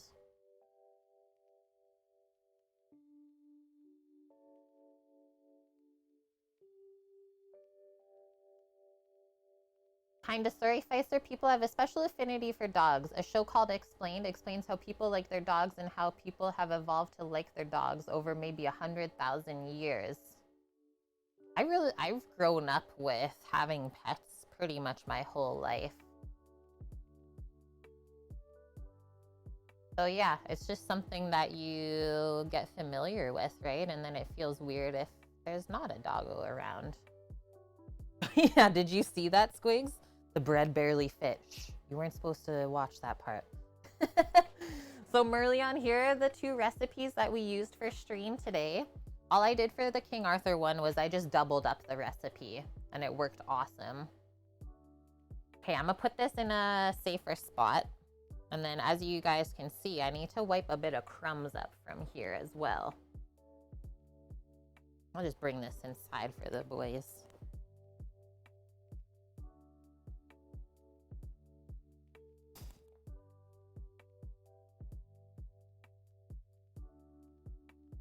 And let's not burn our bread. So I'll try and keep my eye on it over here too. That'd be so sad. All of that time and then you burn the bread in the toaster. Man.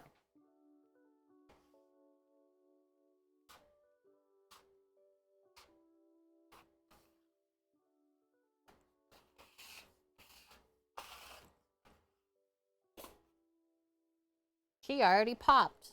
The first toast is complete. We'll definitely need another round on there.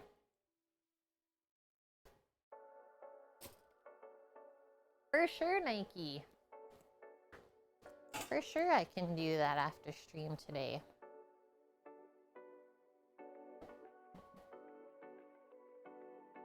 Okay.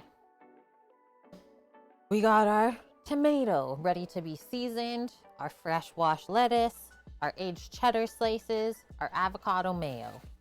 It's 1 station. Have our, oh, look at this. Still has the little bubbles on it. We got our crispy bacon pieces here ready to go. Like, as far as BLT goes, I don't really care if it gets lukewarm. Mmm. That is crisp as heck.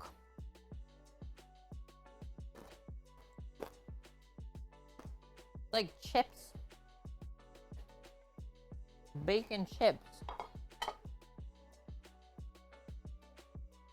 Mary, you did the pancakes from last Sunday. They were awesome. You did mess up using a whisk with the dry ingredients. Hey. That's toasted. We'll just turn it over and pretend like it's not too dark. But it's not even dark on those edges. It just looks like that. So do you see how when there's butter in the bread dough, it toasts up really nice, even without extra fat? Okay, so we'll flip that, or yeah, we want that piece on the inside, right? I'm gonna build the sandwich outside of the plate, otherwise it's just gonna get crummy and messy. But were the pancakes nice and fluffy, Mary? That's what I wanna know. Okay, so let's start with some of our spread.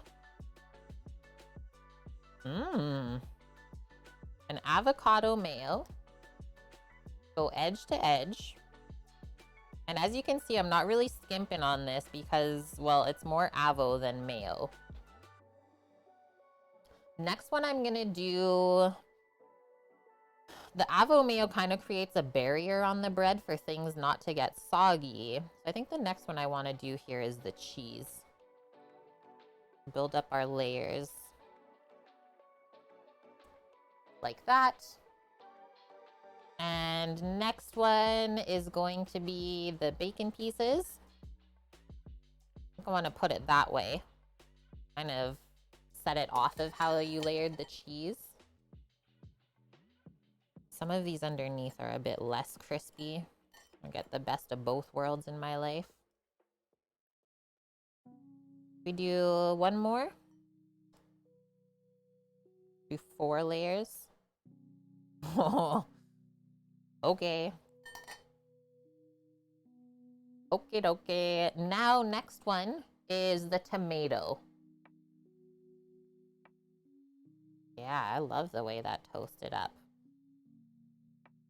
So next one's the tomato, and then we also want to make sure that we season it. Just digging all the way in here. 2 big pieces. Whoa. Can we even do 2? And then I felt a little sharpness. Like, what is with this with tomatoes these days? What is with the spiky bits? I don't even understand what that is and why it's a part of the tomato. Anywho, pick that out if it's weird and sharp. And now we need some salt and pep on that. Knit it together like a bacon fabric. Maybe we would have had to do that before it was cooked. It's the piece of stock, but I don't remember them always having that. Let's lift this up too. And yeah, because my bacon is not too salty, I can really season the tomatoes well.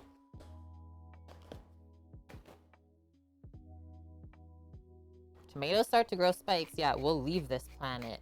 A bit of pepper too, because that's just what I like. And then lastly,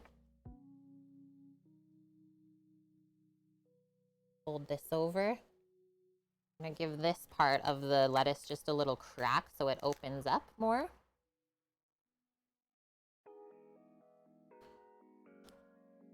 And then I think, probably do a bit more spread on this side. Just 'cause it's like the glue that holds the sandwich together. We won't do nearly as much as what we put on the bottom though.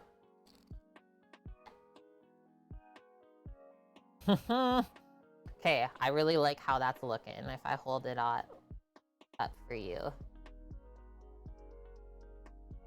It looks basically the same all around. Next one, I'm gonna slice it on the diagonal And we're gonna see what we concocted. I'll take a quick photo too. Helquin. Yeah, salt and pepper on tomato. That is a must.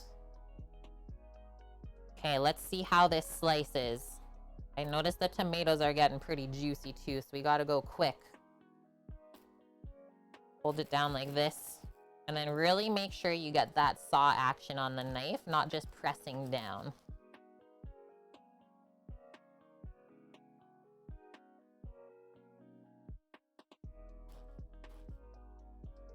Ready?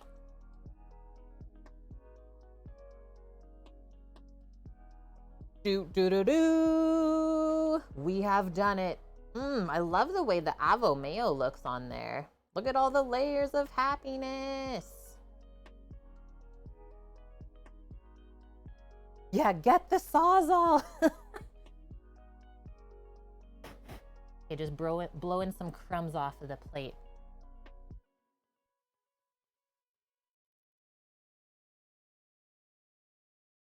Gotta get that photo. I don't even care. I'm taking the photo right on the crummy board.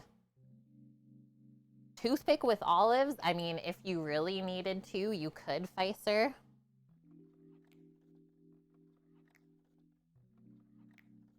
And also, the squirrel does not agree with it either, so I think that's a hard pass.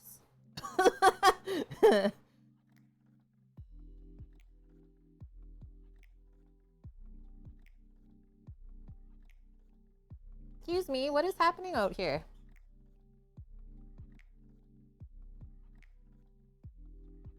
I do love olives, though. So yeah, let's not discount the olive. Oh, it slid off. I think I got a good photo anyways. Okay. Let's try this deliciousness. Yeah, we need more bacon. Okay, puppers, we made it. Come here.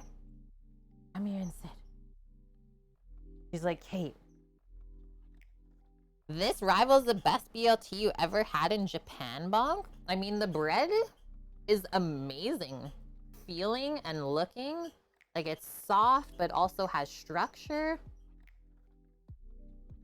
I don't know why this camera doesn't focus anymore, but I would love for it to. Okay, I'm going for one big bite. I think I'll start on this edge and work my way in.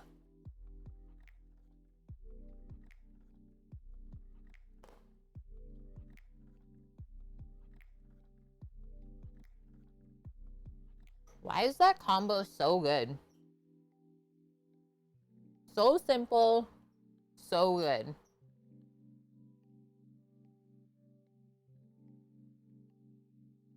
Don't even ask me what's going on in the background here. Squirrel's upset that it also did not get a BLT. It's really good, madame.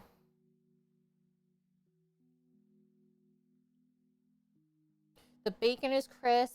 The Avo Mayo just adds something like a little bit different and fruity. I don't know why, but I love having cheddar in my BLTs, so there's that. The tomatoes are very nice and like tomato-y. They don't taste fake. They don't taste like cardboard. And like the bread is holding up to everything.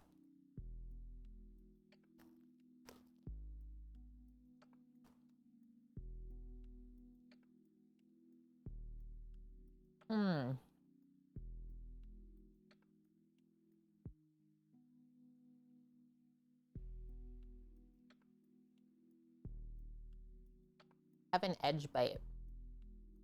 Really well put together.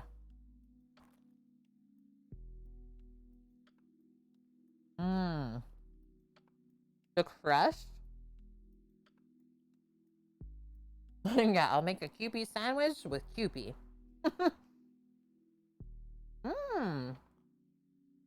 Let me know how it turns out, Merlion. Smoked tofu instead of bacon in it? I'm intrigued. Okay, just giving my hand a rinse.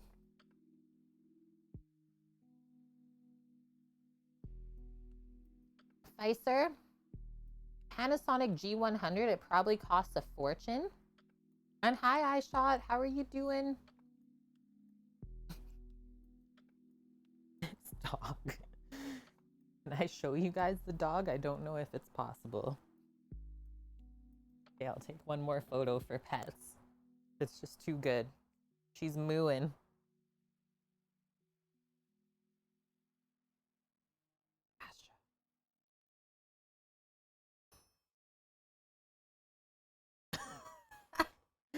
Could she be more spread out in the kitchen? You're so good, girl. Thanks for the follow, Mo Meow. Totally waiting for oopsies. Okay, here's one snack I can give. I don't want to give the pork because it's a bit salty. A little cheese snack though. Ready? Okay, be nice. That's very nice. Okay, she is satisfied a bit. Not fully though. Still looking at it. Give her some bacon. Yeah, Bonk described it perfectly. Salty, smoky bacon, crispy lettuce, tangy, juicy tomato, umami avo mayo, dunzo. She's a really good dog, I will say that. Okay, one last bite. This is how it's looking now that I've bit it a few times.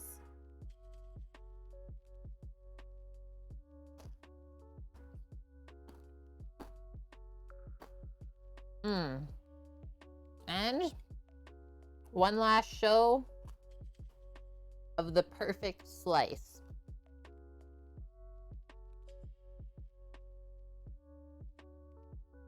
All right, wipe my face. I would say that's complete. We're gonna get set up for a raid, and then I'm gonna make the guys a little bit of lunch, I think. Gotta toast up the rest of their bread and put the stuff together. Looks too good. It needs tortilla chips and salsa just to like snack on the side, Lukey Bear. I would be okay with that.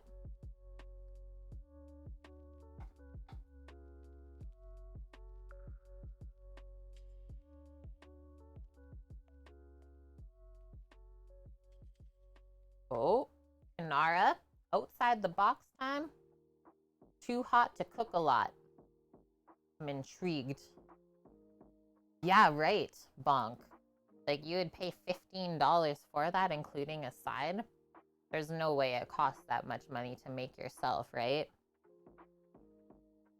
You're looking right now, Feister, for a BLT around where you're at. I like it. The cravings are real now.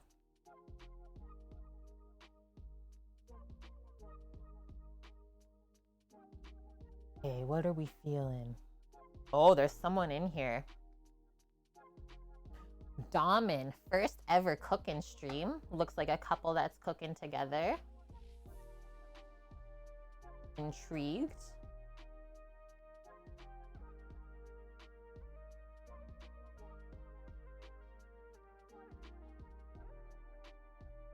Yeah, can you put tortilla chips in a sandwich? Okay, we're gonna support a small streamer today. First thing I'm gonna do though is just go have a quick peek.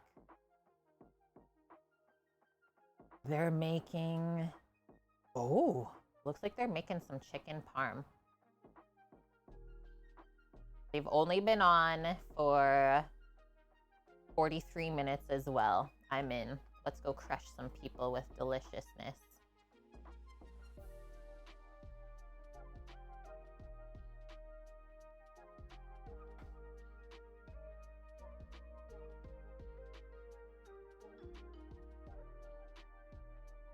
The tortilla chips make the sandwich go crunch. I mean, the bacon and the bread is doing that on its own.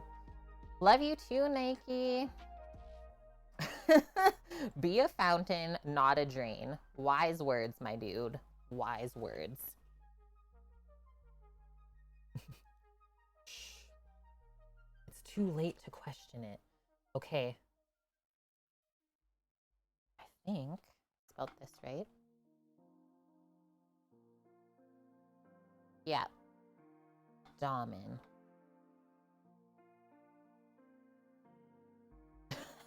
Nike.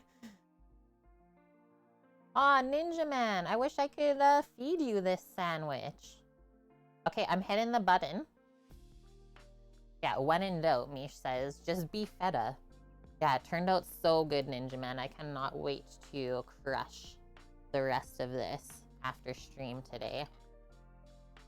Oh, the channel's intended for mature audiences.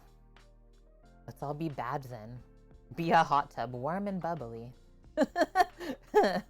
Okay, friends, so stay tuned on Discord and Twitch this week. I'll let you know what's happening as far as schedule-wise, if I plan to stream at all, or if I'm actually going to take the week and take a little break before the madness ensues. Yeah, mature audiences. Come on now. Thanks, guys, for all of the awesome streams this weekend. I know the schedule was a bit messed up due to weather, the smoke in the area from the wildfires, stuff like that, but we made it all great regardless. And yeah, this BLT today, I hope that we truly inspired you to make some delicious food for yourself this upcoming week. Other than that, guys, thanks for all the love this week, crushing us with all the hype trains, supporting us with our goal for the food truck fund. It all counts. Let's get ready to go see what these guys are up to. We got 10 seconds to say bye, so take care. See you later. If you need us at all, you know where to find us. See you later. Bye.